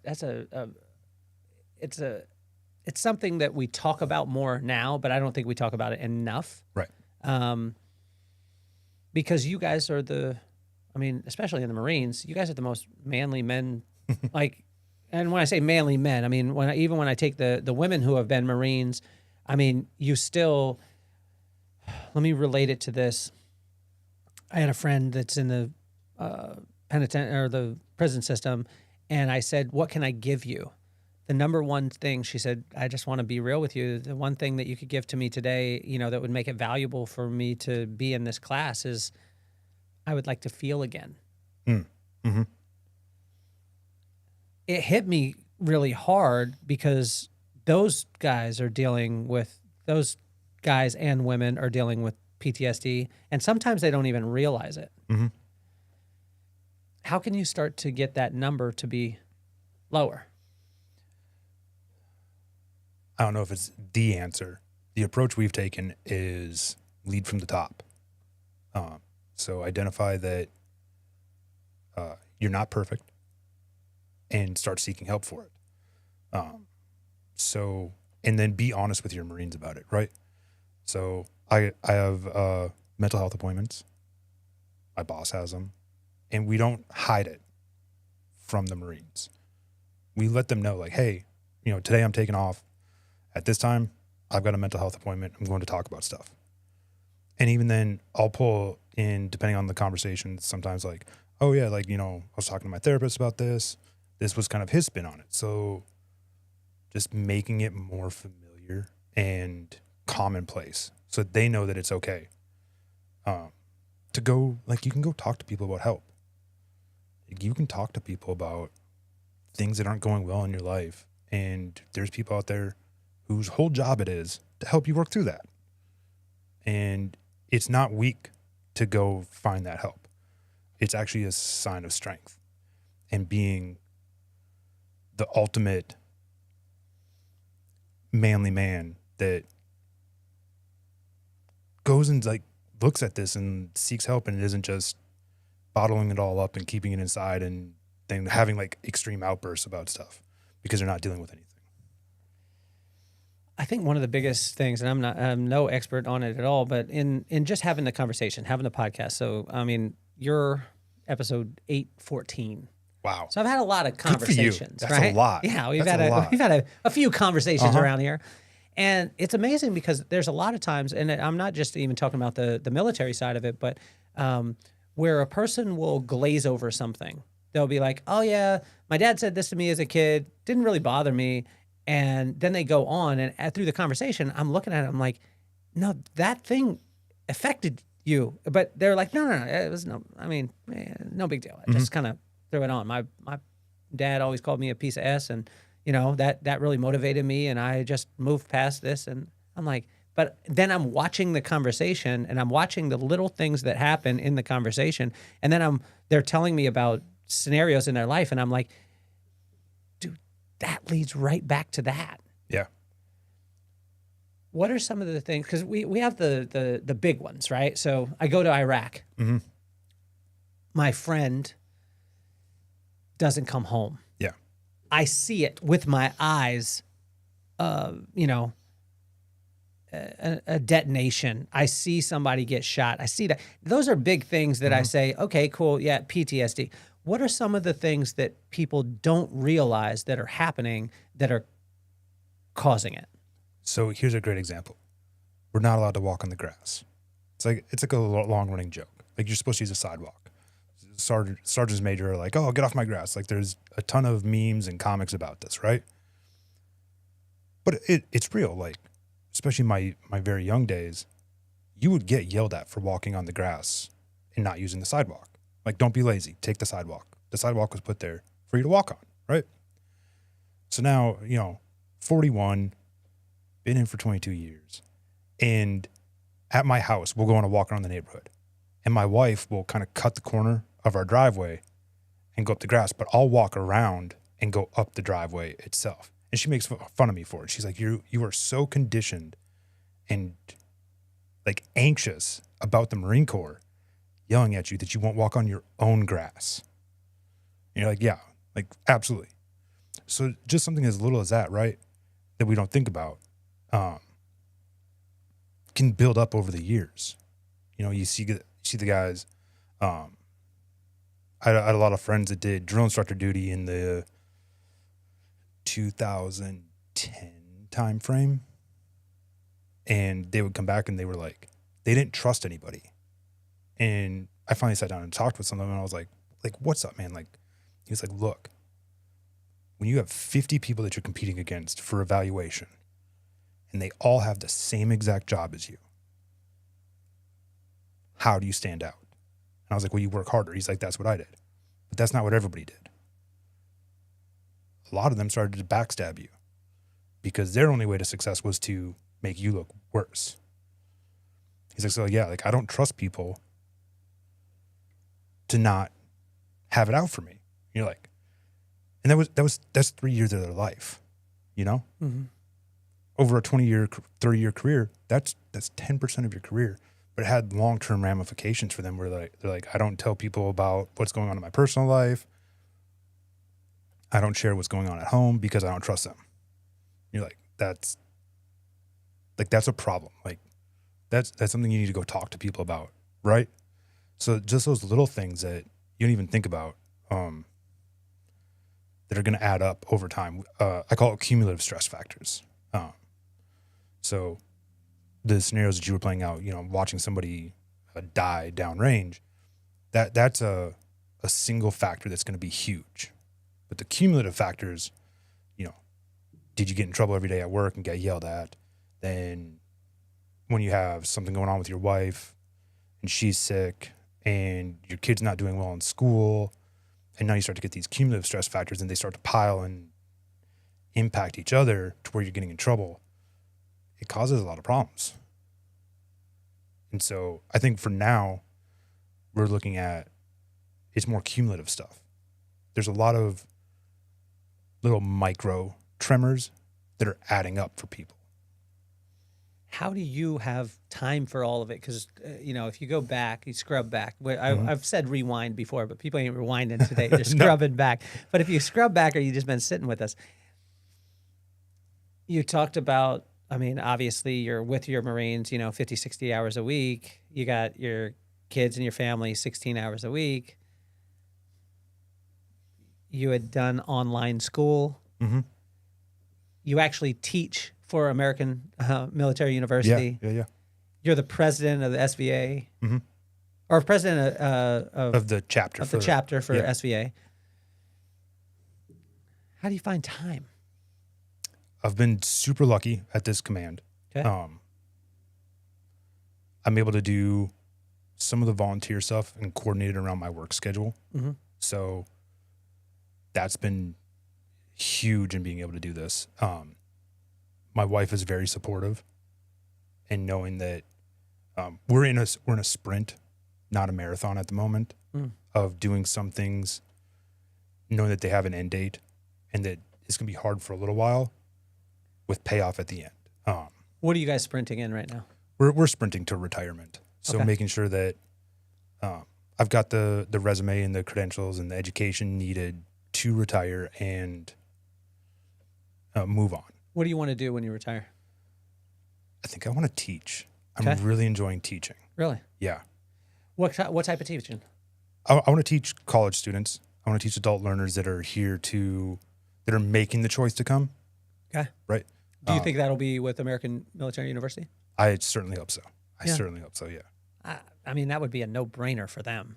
I hope it would be a no-brainer, man. But I, in my head, like as I'm looking at it, I think you should teach teachers. Yeah? Yeah. I mean, you should teach the whole organization on how to be able to teach. Because if you go back, like you've had to field the questions of, or just our discussion, you're sitting in it. in my head, all roads lead to, when I said there needs to be more NICs, you said that no, it doesn't need to be more NICs. It just needs to be more people with a mentality that is working towards this thing. You teaching teachers, administrators, I mean, I think that opens the whole realm. And when you look at it, I mean, not only with that company, but I mean, so many different companies need NIC and need NIC's education to come in to help them to understand, because you're helping to be able to build Marines to be better than they are. And not only while you're there, but I mean, your ripple effect is so massive. You know what I mean? Yeah. So, I mean, that's what I said. That'd be fun. It would be fun to teach people how to kind of Teach be more people. present Yeah. when they're teaching and be invested in their students or their Marines or whoever. Yeah. That'd be kind of like an ideal situation. Where would you want to live? You want to live here? I would love to live here. Mm-hmm. Just the cost. The entry cost to housing and lifestyle here Yeah. is so hard to get over. How do the young Marines do it? They have barracks rooms Okay. for the most part. And then we get a housing allowance. Got it. So But the housing allowance isn't what, I mean, it ain't Southern California housing allowance, is it?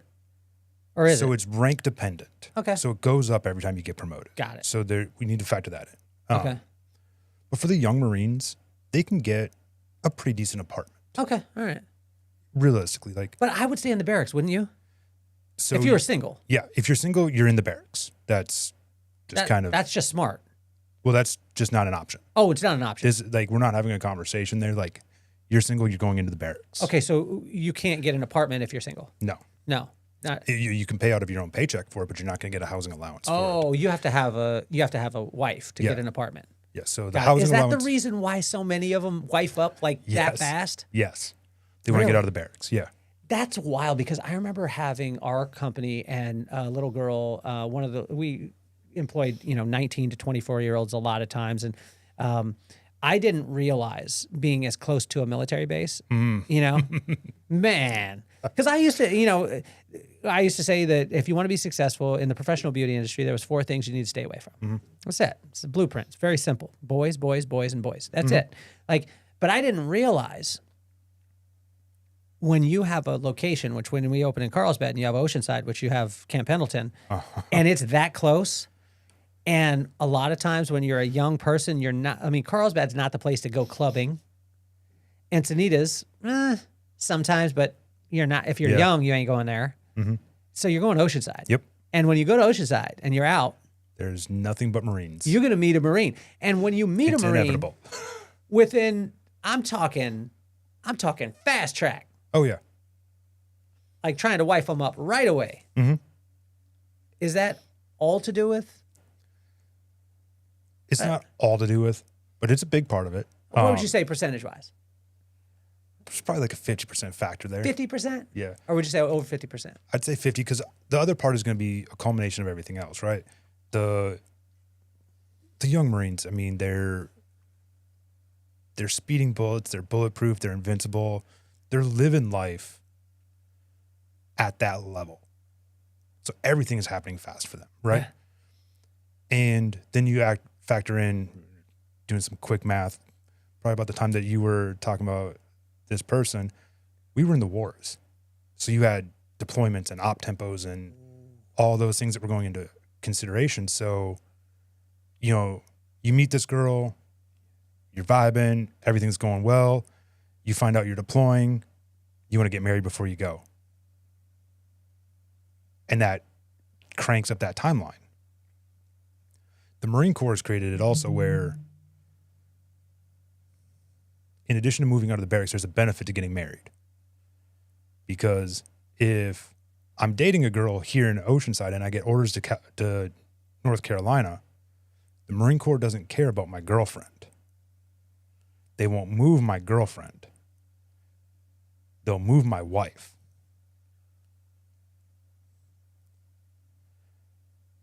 So, again, you meet this girl, everything's going well, you're vibing, you really like her.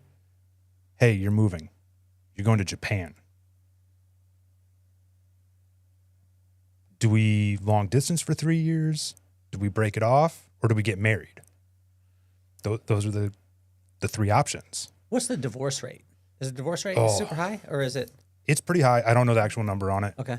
Um, I tried to look into it with the correctional side, the federal prison.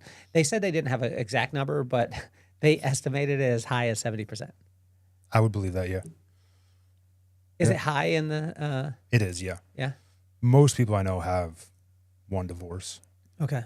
And I'm not judging it. I was divorced too. I mean, you know. Some of it is just 18, 19 years old. You guys met in MOS school. Okay. Is there a lot of Marine marrying Marine? Yeah. Really? Yep. Or Marine marrying Navy, because Really? especially for my community, because we go to school at NAS Pensacola. Okay.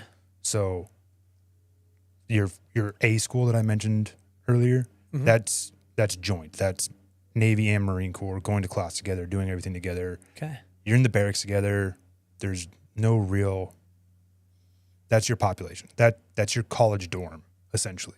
With the college dorms, are they separated, or would I have a barrack that's right next door to a woman? So I don't know how it is right now. When I was there, we had a wing of our barracks. Okay. That was where all the female Marines lived. Yeah. And then, so there was no men allowed down there. But, Okay. yeah, Allowed. sure. Allowed. Right. But you're still going out on the weekends together. You're still going out to the clubs together. You're going to the beach together. It's Pensacola, Florida, right? Like, Yeah. you're still doing everything together. Yeah. You're going to class together. You're PTing together. So you're going out together as well, even if it's just as a group, right? So, a lot of people meet their significant other in college. Like, that's our college experience right there. Yeah. So, Is the awareness within the Marine community as much when it comes to like the advantages that you guys have, VA loans and things like that? a lot of people know about the VA loans, but a lot of people don't start to understand a lot of the fringe benefits, tuition assistance. Everyone knows about the GI Bill and that the GI Bill is available afterwards. Yeah. But they don't understand everything that's available to them while they're in and while they're still on active duty. The tuition assistance. How many? If I was to group together 1,000 Marines right now, bring them together, and then just do a by raise of hands. Tell me how many of you guys know that American Military University, not only adjusts the rate of the class, but also the tuition assistance will take care of that, so you'll be able to go to school for free. Yeah. And I said, raise your hand if you know that. How many would raise? If they were being truthful. Now, they're going to be prideful. Out of 1,000. 100. How many would know that SVA is an advocate to help you to get every single, not only just the tuition assistance, but also, I mean, who was it? Who was the guy that came in that was representing? Chad. Oh, amazing. Chad. Chad's awesome. I got to call Chad. I want Chad on the podcast. Yeah. He was phenomenal, and he was there on behalf of Student Veterans of America. He works for the national level. And he was telling me, he's like, I got 3,500 certificates from Google. Yeah. And I was like, okay. I was like, man, and seriously, I said, how many have you been used? 1,100. Mm-hmm. I was like, bro, you can slide me one. I'm one of those. You've done it. I'm working on it. Yeah. That's awesome. Yeah. Okay. So if I said to those 1,000, how many of you know that SVA, number one, do you know that what the acronym is? Do you know that SVA is an advocate for you to be able to utilize every single aspect so you get your education not only paid for, but you get all the other benefits, the certificates, all the other stuff? Raise your hand if you know that. How many people? Out of 1,000? Out of 1,000. 20. That's what we're trying to work on. Because here's another one. You talked about the certificates a bunch. They have, it's called the My Career Closet. So you can rent or buy clothes at discount to go for interview.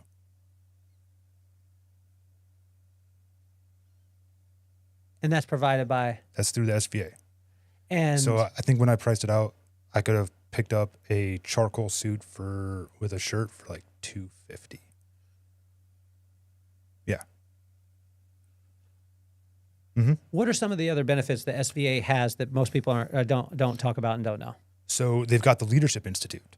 So that's 3 days. They fly you out to DC in the fall, and they help you hone in on like your true north. Okay. And what your purpose and what your values are. Actually, my vice president got to do it last year. He said it was amazing. They've stayed in touch, and they do a cohort style. So every year you get your cohort, and you go there and you do all this stuff, and they stay in touch, and they trade memes, and they send. They made challenge coins for each other, and they made suit tags, with little magnetic tags for when they go to conferences together. That are for their cohort. So they've got that. They've got NatCon. NatCon is huge because NatCon is a 3-day conference with a hiring floor. Hiring managers on the floor. Raytheon, General Dynamics, Northrop Grumman, Disney, Lowe's, Fiserv. How many people go to this? 3,000. Okay. How many Marines are there right now active? 160-ish thousand. Okay. Do that math. Right. Okay. So 3,000. So let's round it up to 200,000. Okay. 3,000 go. Yep. 5% of 200,000 would be 10,000. Yeah.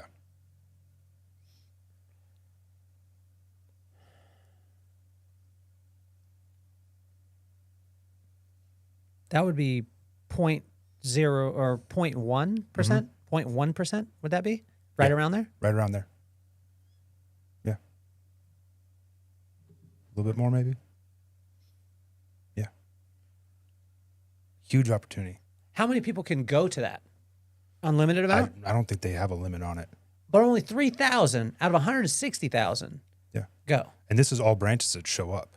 This isn't just Marines. So how many in the military total then? Oh, I think our total force is like 2.5 million. 2.5 million and only 3,000 people go. Yeah. Do you think that that's because there's two sides to the story. One is the side of like, I don't go because it's not valuable. Mm-hmm.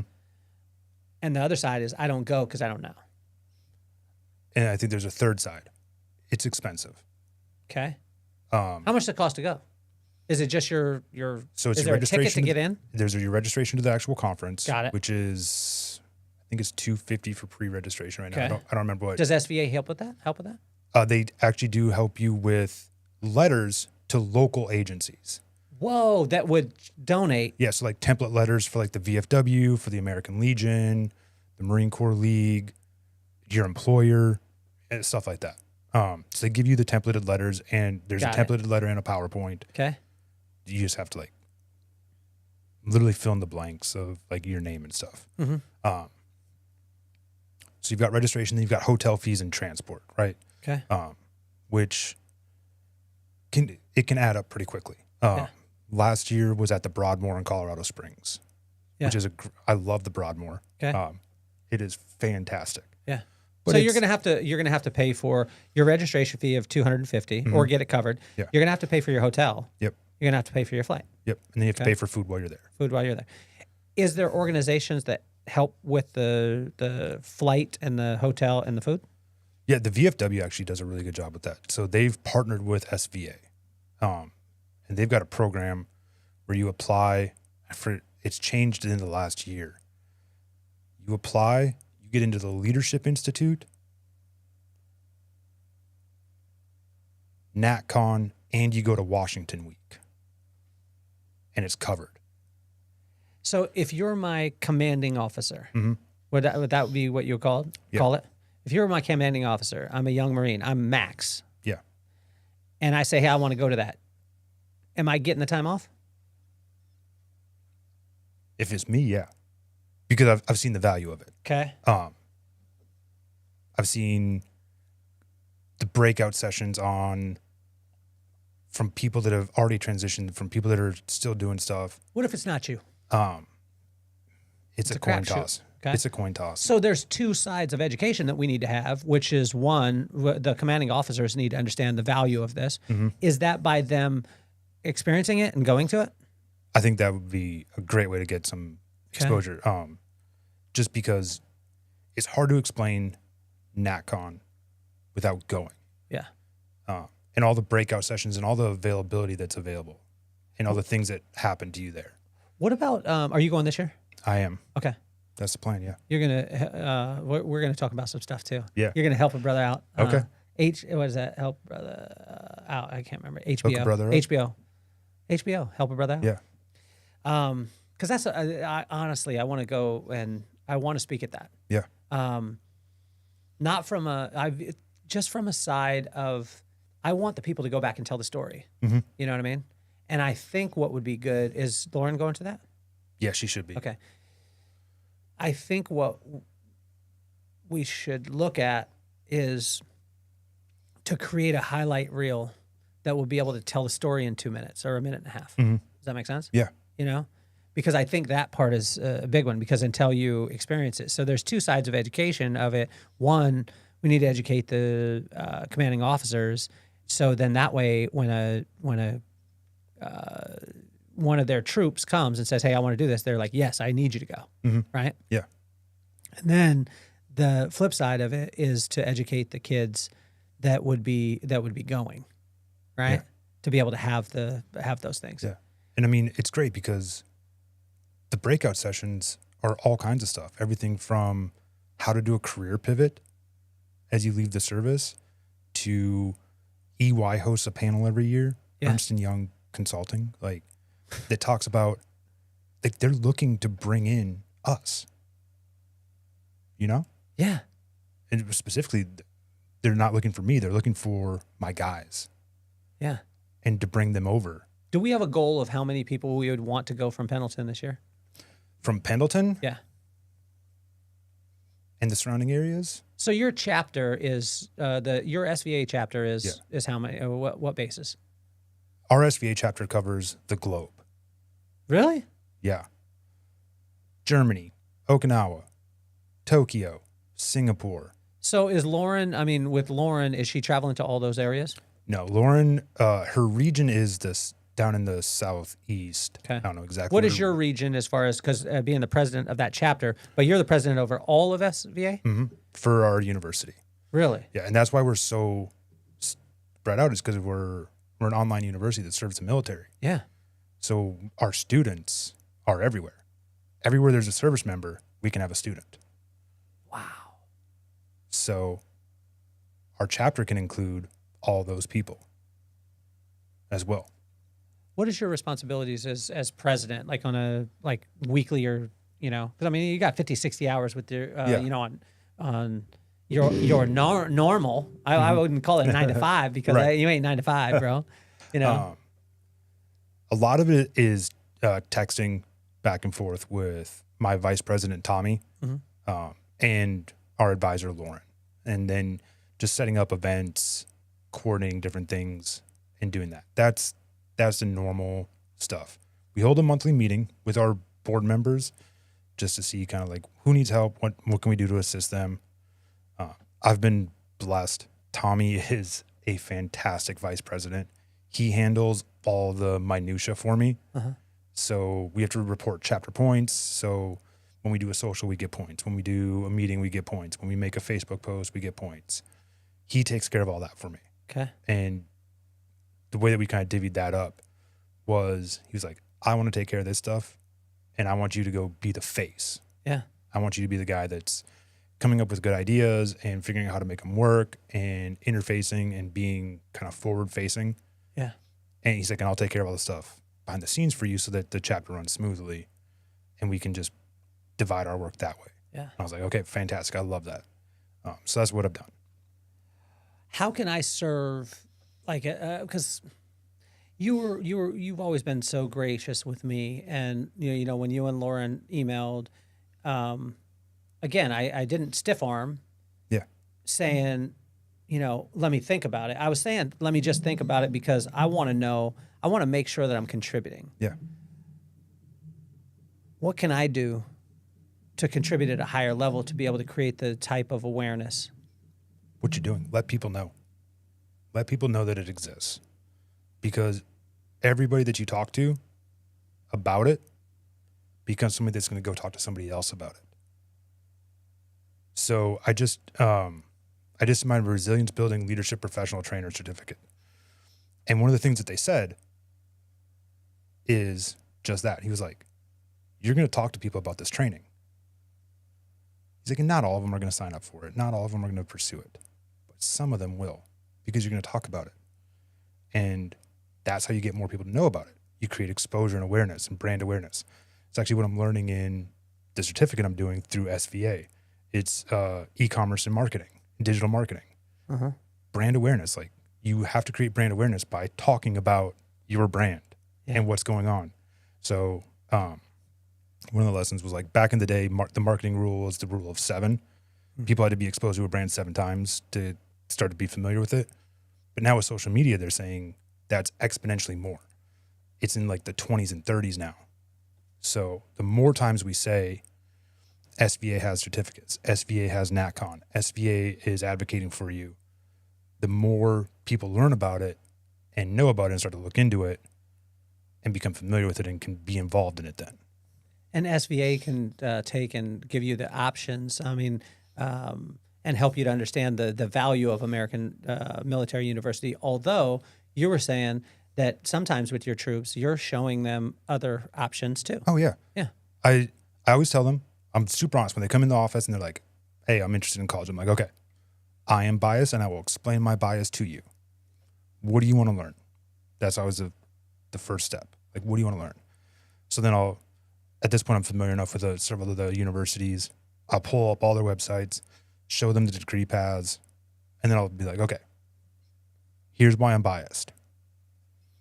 And who I'm biased towards. I'm biased towards American Military University. I was like, and the very first reason is class starts the first Monday of every month. Simple. So when you are balancing deployments and exercises and field time, working around a traditional college scheduling is hard. But when class starts the first Monday of every month, it's easy. Okay, I'm in the field, March and April, so I'm gonna start a class in May, and you can just keep doing that.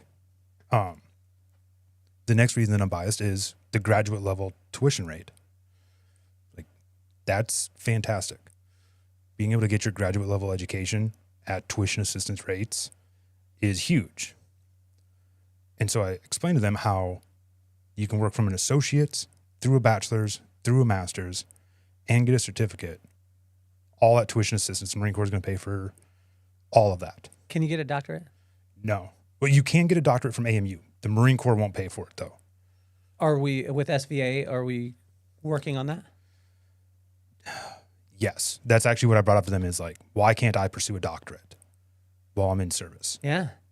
Like, why does tuition assistance top out at a master's, especially when there's PhD programs for the officers to go and attend? Yeah. Why are we making this available to them, but not for us? So I think that they're going to take that and run with it over the next couple of years and see what we can do about that. Yeah. But hopefully it works out for the people behind me, because I don't think the time is going to work out for me on that one. But AMU offers 2 doctorates right now, strategic intelligence and global security. Okay. So I actually got to meet a couple of them in May when I was there. Yeah. Really, really cool people that participate in that program. At that level, you have some residency requirements. So I want to say the guy that I met was in the global security doctorate program. So he had to go spend 2 weeks in Europe. I'm trying to remember what country he said he went to. Albania, I think, or Albania or Norway. I don't know why those two are ringing a bell. But he went and like studied with them for 2 weeks and did a residency program over there, working with their military. So like it's really cool programs that are available. So if you were explaining it, right, and this, because I always, if you and I walked into a room and you were explaining it and you said, this is Kelly and this is how he's involved, how would you explain that part of it? You are an honorary ambassador for the SVA chapter at American Military University. So, and the way that our charter is written for the chapter is that it's active duty, veterans, family members, and supporters of the military. You're a supporter of the military. You've done a lot for us so far.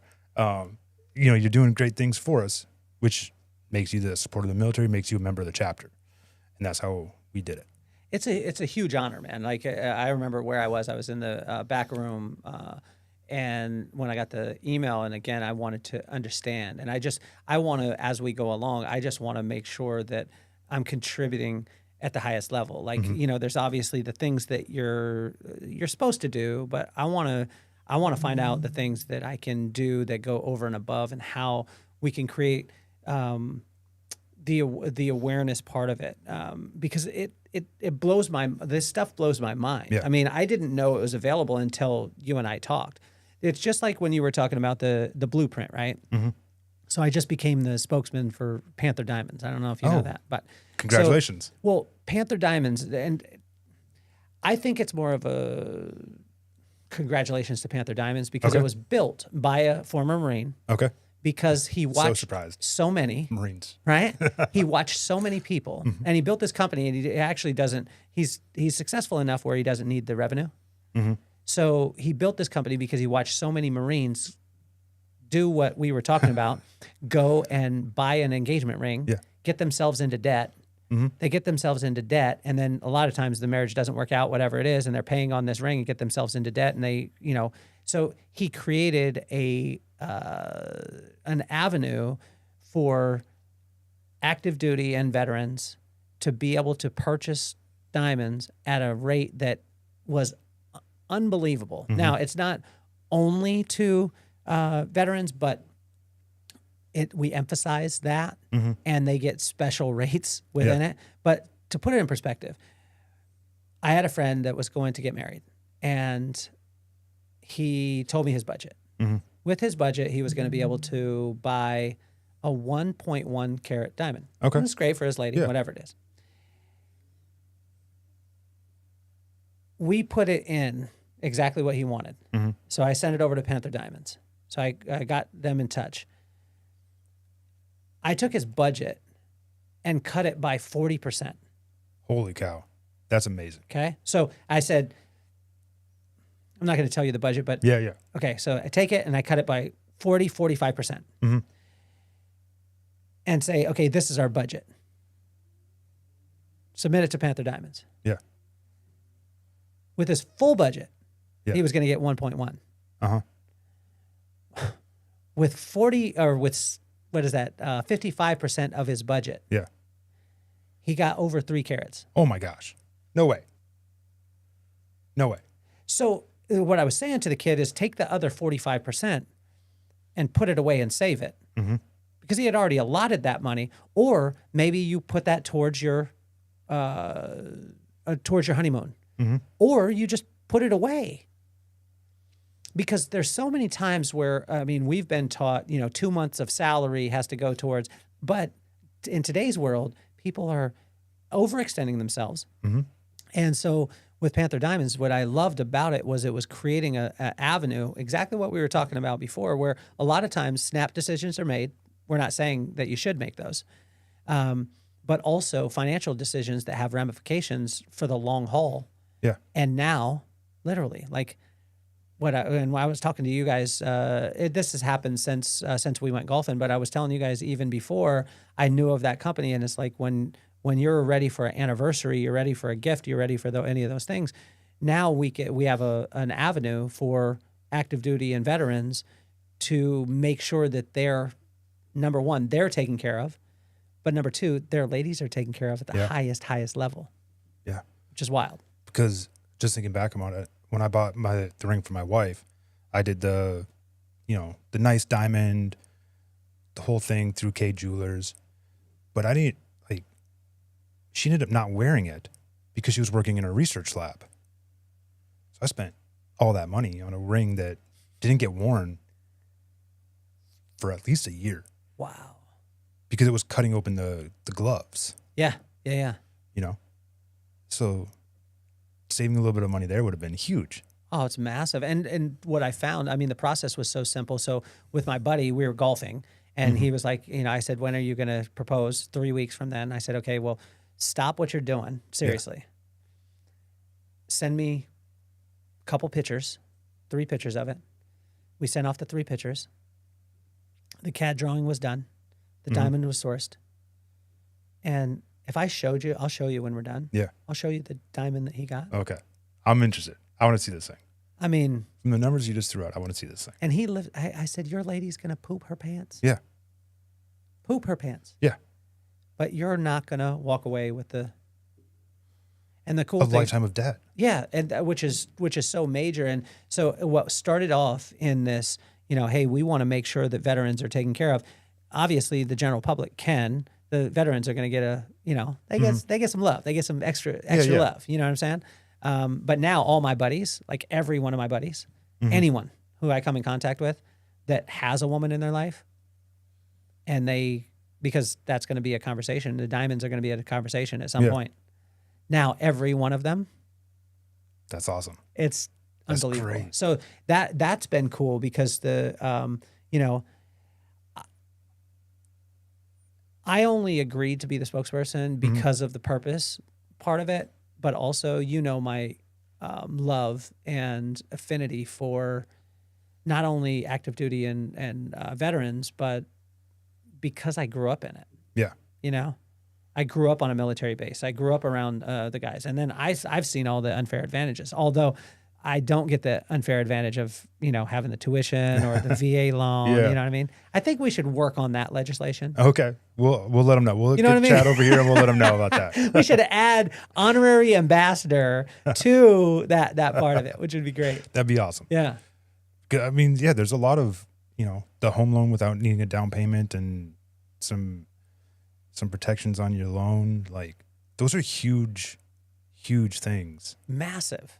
The GI Bill, I mean, and then depending on how much disability you get when you leave, there's another GI Bill-esque option out there. Really? Yeah. What do you wish more people would know about Marines?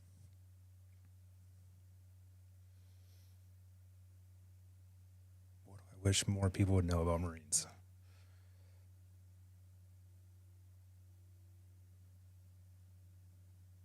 They're all really good people.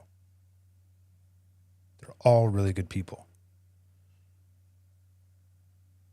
They've just, the ones that make it seem not that way, just got caught up. I work with amazing human beings every single day that show up and do the right thing all the time, that volunteer, that are going out and being a part of the community and just doing stuff to make the country better. And that's important. We need that. You don't have to answer this if you don't want to.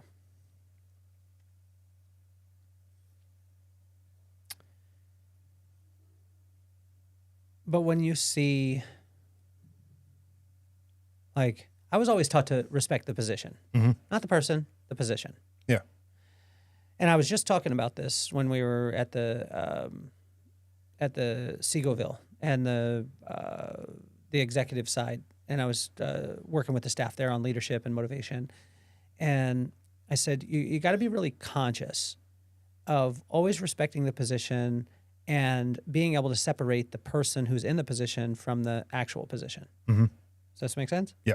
And my pops always taught me that. He taught me like almost, I would say, kind of sideways with it.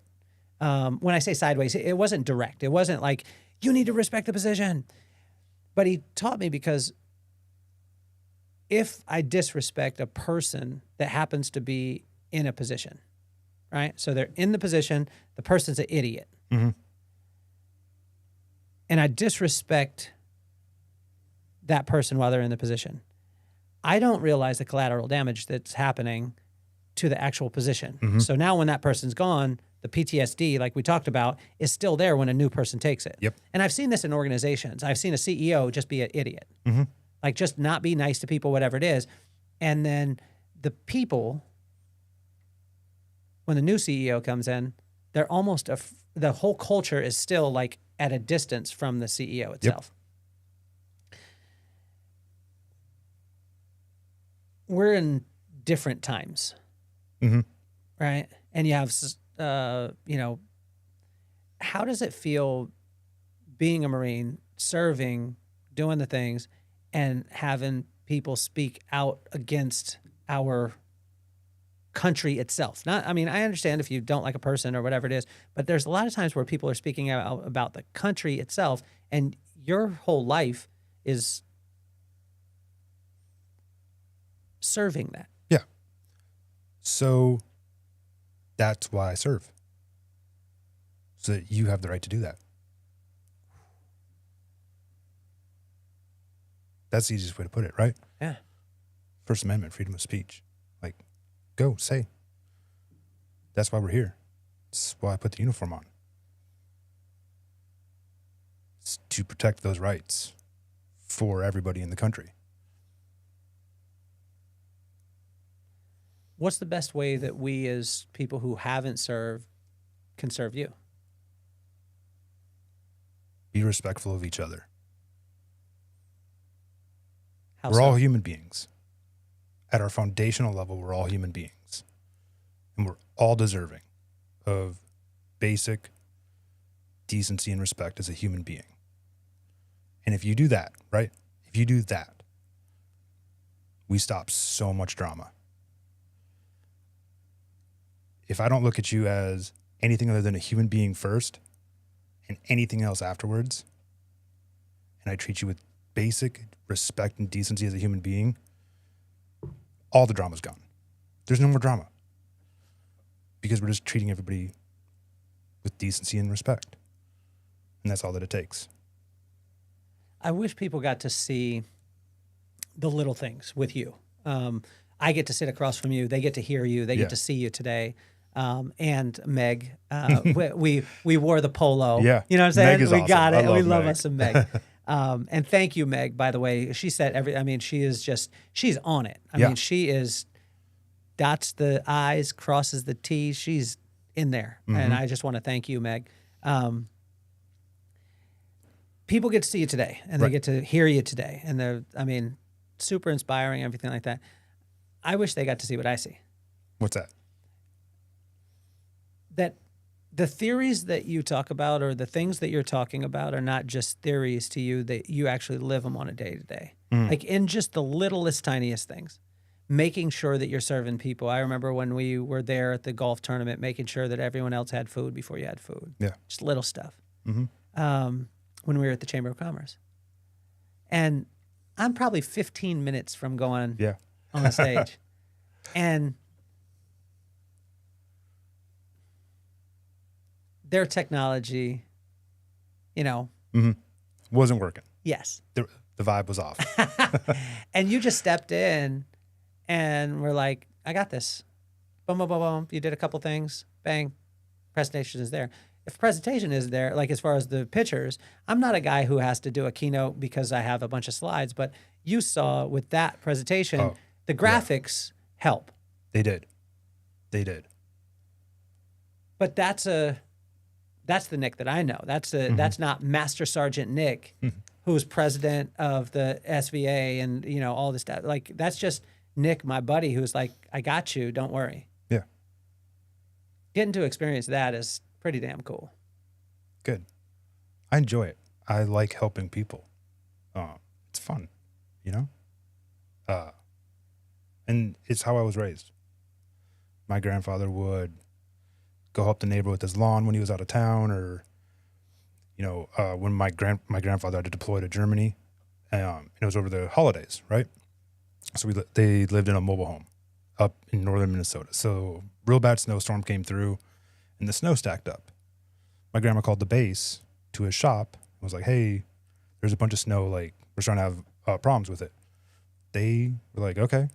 And they put away their toolboxes and got in their cars and drove out to my grandma's house and helped with the roof because my grandpa was gone.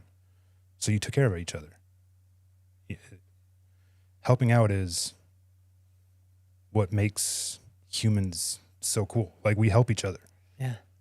We form tribes and we do the thing to help. And if you're not doing it, like, kind of what's the point? Where do you fill up? Because you're pouring out onto so many people. What fills Nick up? at home with my family. At home with the family. Hanging out, making dinner, cooking, sitting down on the couch and watching TV together, playing a board game. That's where I fill up. What is your wife not hear enough? I'm coming home. I've never heard that one. Yeah. That was the best one ever. So probably about 10 years ago, she made a joke about the perfect birthday present being me taking leave. And I was like, and I forgot her birthday. So last minute I was like, hey, sir, I need leave. I need 2 days of leave. And he was like, okay. And so I put it in an envelope. I printed off my approved leave request and put it in an envelope and gave it to her for her birthday. And she was like, this is the best birthday present ever. And I was like, yes. Yes. Nailed it, right? That's awesome. So now a lot of the times, that'll just be my random present to her. I'll take some time off to just spend time with her so we can hang out. And she still loves it every single time. So she doesn't hear I'm on my way home often enough. So it was interesting because when I asked you if I had 1,000, active duty, whether it be Marines or just active duty military, and I said, we stand up in front of them and say, how many of you, and you got to be honest, how many of you know about American Military University and the benefits that are and that you can get your education, paid for? Yeah. 100 of those 1,000 are going to raise their hand. When I said, how many of you know about SVA and that they're advocate for your education, and not only that, for so many different areas within your career, raise your hand. You said 20. Yeah. How much more of an advantage do you have if you know about SVA and you are a student of AMU? Huge. AMU has a lot of graduates. We just graduate 18,000 this year. What was the first graduating class? You told me 18. this. 18? 18. And this year's 18,000? Yeah. That's and how long's it been? 20-ish years. Just 20 years. Yeah. So in the early 2000s, this wasn't even available. Right. In 20 years, 1,000% growth. Mm-hmm. Yeah. Okay. Keep going. So you've got a huge network. And so from the AMU side, not only do you have a huge network of fellow alumni, you've got a fantastic alumni program. We were just awarded for having mental health services for our students and staff. They just received that award in April, I think, for the quality of the mental health services that we provide. You have career coaching. You have all of your student organizations, which there's a bunch of. Student Veterans of America is one of them. I love Student Veterans of America, but there's a lot. You want to be into criminology, they've got that. You want to be in intelligence, they've got a club for that. There's a kindness club that just focuses on being kind to people. Wow. They've got a reading club. They've got all these different clubs that you can be a member of. Then when you start getting involved in the student organizations and you start being a leader in those organizations, the ability to start being recognized for it and getting brought to DC and getting to meet other people. You're meeting the department chairs and the deans of the schools and I remember the first year that I received an award there, I met a member of the board of trustees because she's a retired Marine. And so I was the only Marine that won an award. I was wearing a suit and she came over to me and she was like, thank you so much. I appreciate you. Semper Fidelis. Like, you dressed for the part and it shows. This is what makes Marines successful, right? And we keep in touch. We exchange messages on LinkedIn or emails every now and again.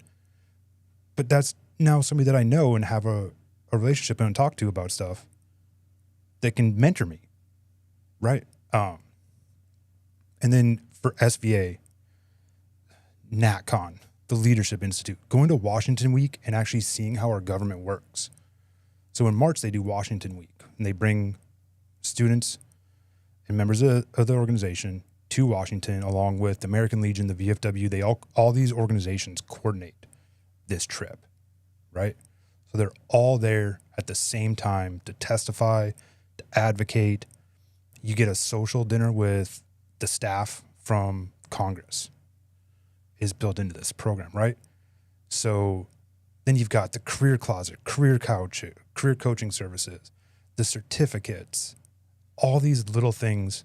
And then each chapter is doing all of its own stuff, right?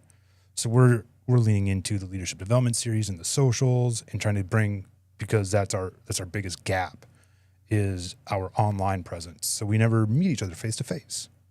So what we decided as a chapter is that we want to bring more face to face interactions with our students and our members. So there's just so much going on there that's available. They've got scholarships for different things to help you pay for college. They're doing so much. So if you took a person just going to AMU and a person going to AMU and understood the ramifications and took advantage of SVA,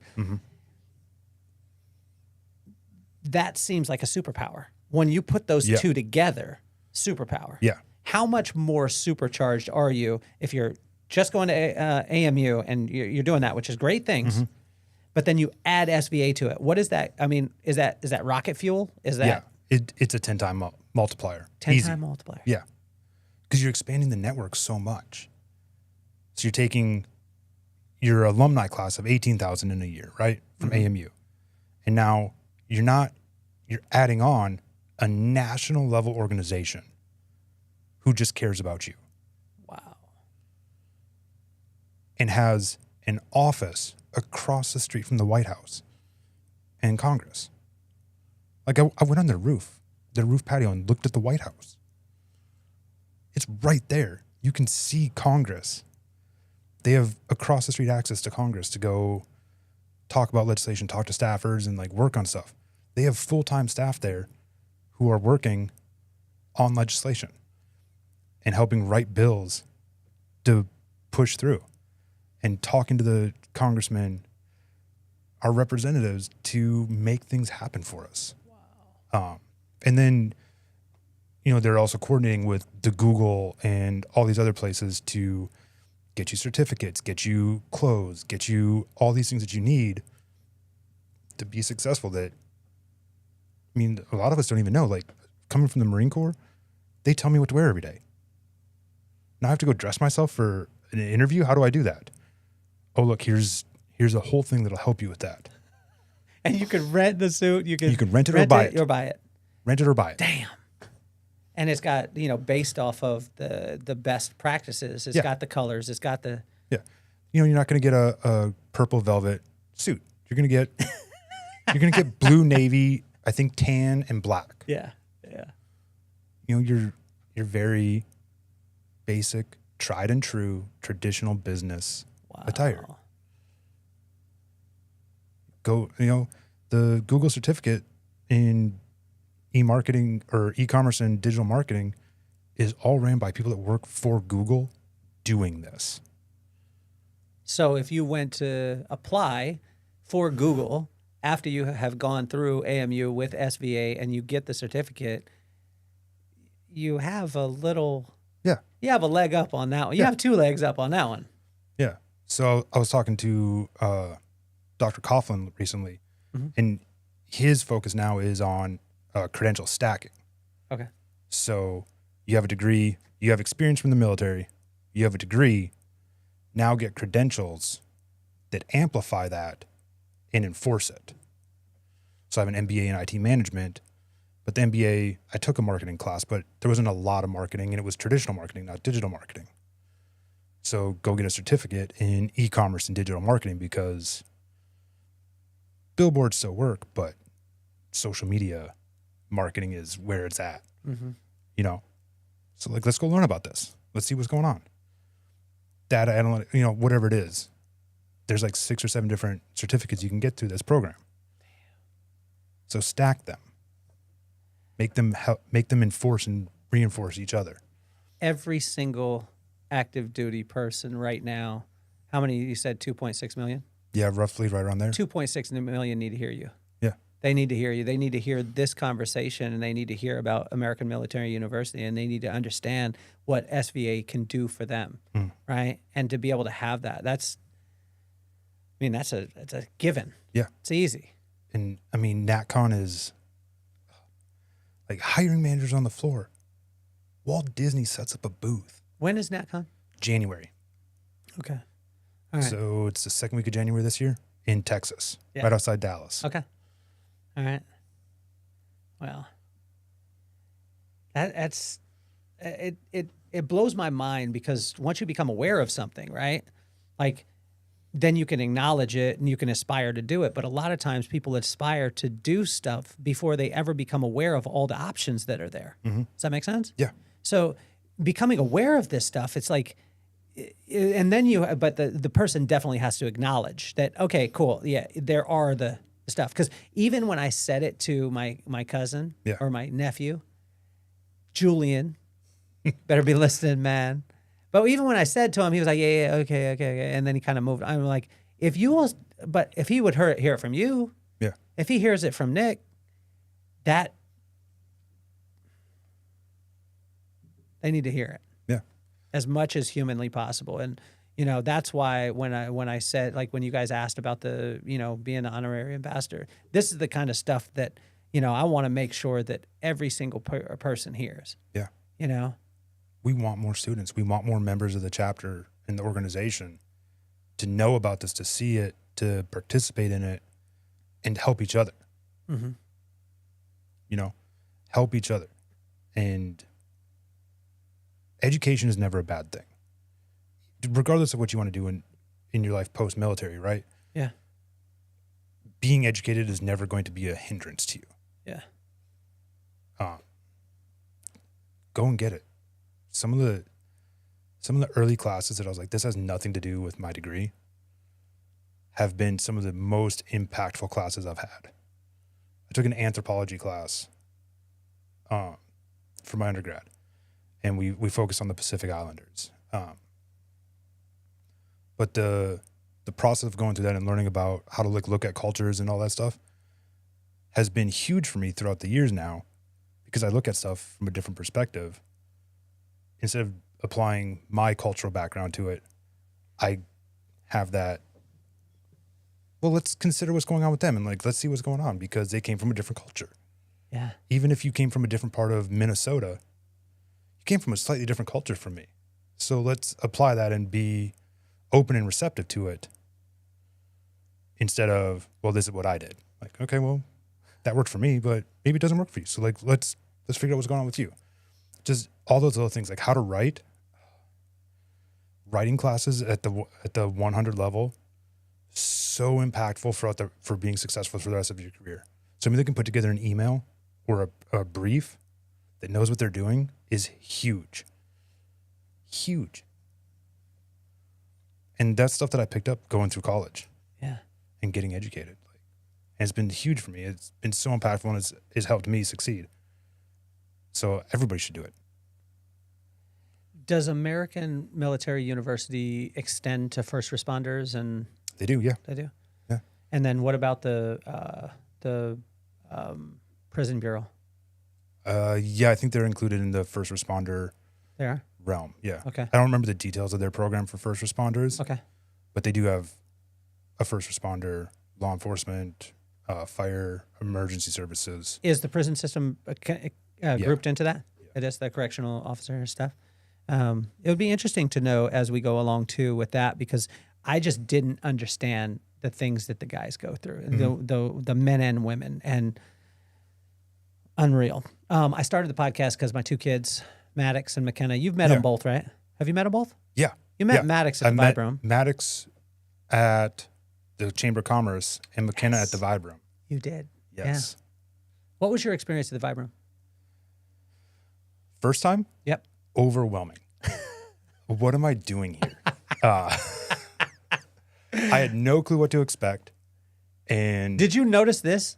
I did. Yeah. This is from that was a moment. That was amazing. That was a moment. I've messaged him and said thank you, because that was phenomenal. So the first one was super overwhelming, and bless you for putting Nick at the table with me and Christine, because that was Which Nick was Oregon. Oh yeah.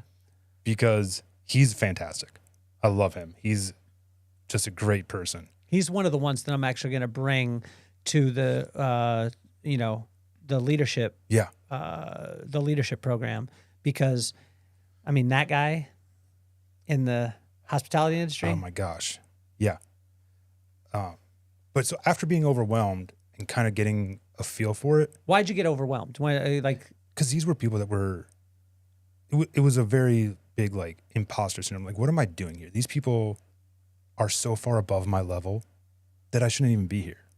But Nick was like, no, like Kelly chose every person in this room. So if you're here, there's a reason. You just need to like get used to that and be okay with it. I was like, okay, well, all right, then I'll just get used to that real fast. But then everybody was so nice. Like everybody was super nice. And then the environment, people asked me like, well, describe the vibe room. I was like, it's networking with entertainment. And they're like, I don't understand. I was like, that's why you need to go.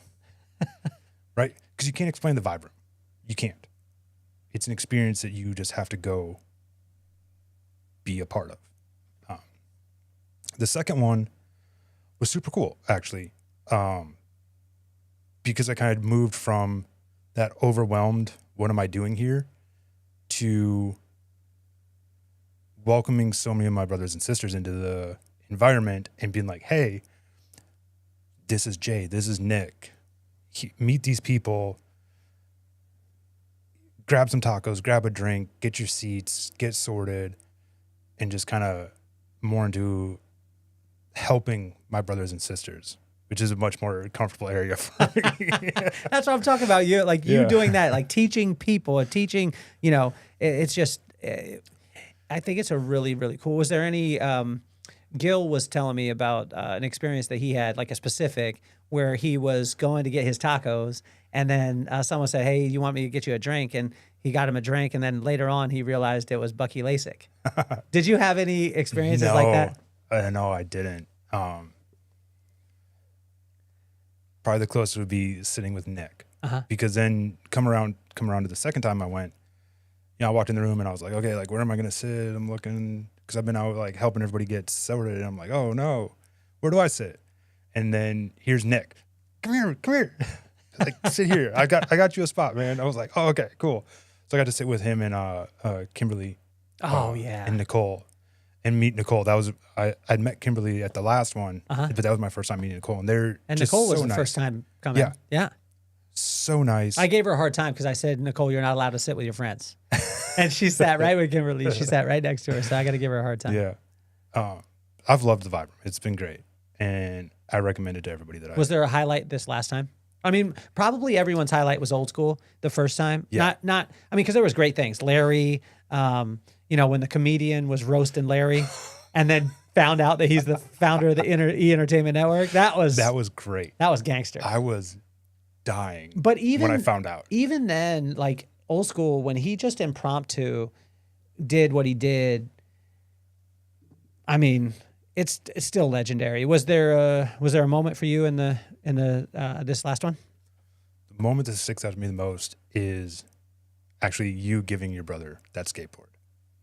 That was because I was able to look at it and see all of the pieces that had to be laid out logistically to like make that event happen. You had to get your brother there. You had to get Bucky there. You had to just have all these things set up, and everything needed to go 90% perfectly for that to work out the way that it did.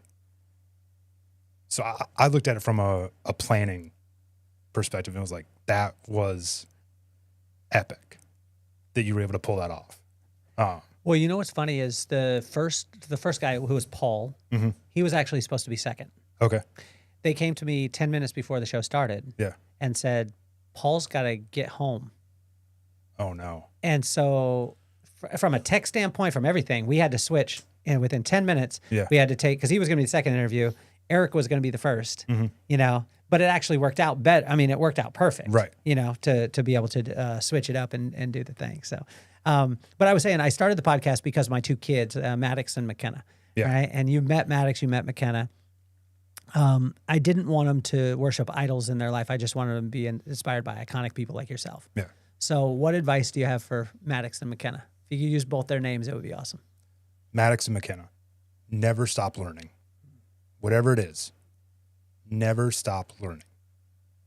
Because no one can ever take knowledge away from you. What you've learned and what you've experienced, no one can take away. Nothing can ever remove that from you. It will be something you hold with you for the rest of your lives and can only be beneficial to you, even if you don't think so today. So Maddox and McKenna, live life, experience things, and learn something new all the time. I've never done this, but I'm actually going to give advice to all of the active duty and veterans right now.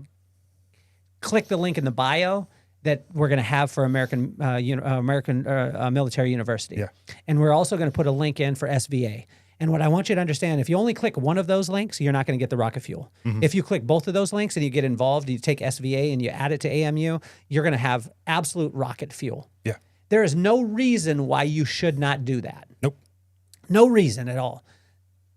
The third thing that I'm going to tell you is every single one of you, whether man or woman, if you're a man, at some point you're going to get married. And if you're going to get married, most likely you're going to need to put a diamond on someone's finger. Right. You're going to click the other link, which is called Panther Diamonds, and it is going to put you in a place where you're going to be able to take all the finances that you would have gone into debt for and be able to save that. Plus, you're going to get way more diamond, and I mean, from a quality standpoint, from a size standpoint, from every aspect, but it's going to be done because we've seen the pain that is caused by the debt. If you're a woman, what you're going to do is you're going to tell your man to click that link because you're going to want not only your engagement ring, but you're going to want your anniversary. You're going to want your birthday. You're going to want all those things. But it's incredible, man. I look forward to many more episodes. Yeah. This isn't just about, you and I having a conversation one time. And what I want people to understand is Nick is not, like, you're not here in the studio because, I mean, obviously you're a very heralded guest, but you're my buddy. Like, I just want to have more and more conversations because I want people to be to understand the different ramifications, whether it be that you're, dealing with little things. And I'm going to take you somewhere, and we're walking on somebody's lawn. Okay. Me and you. We're going to stomp their lawn as much as possible. But those little tiny things, whether it be the mental health side or the financial side or the education side, the preparation side, the respect side, all those things that you talked about today, man. I mean, I just want to have more conversations because the more that people become aware of these things, the more they acknowledge them, the more they can aspire to do more and expand their not only their brain, but their world and impact their family in such an amazing way. Yeah. Love it. Let's do it. Sounds good, man. All right. Give me that one right there. Boom. It's the vibe that raised us, made us, saved us. Love so strong that the hard times praised us. From base life roots to the freeway nights, we turn small rooms into launch pads.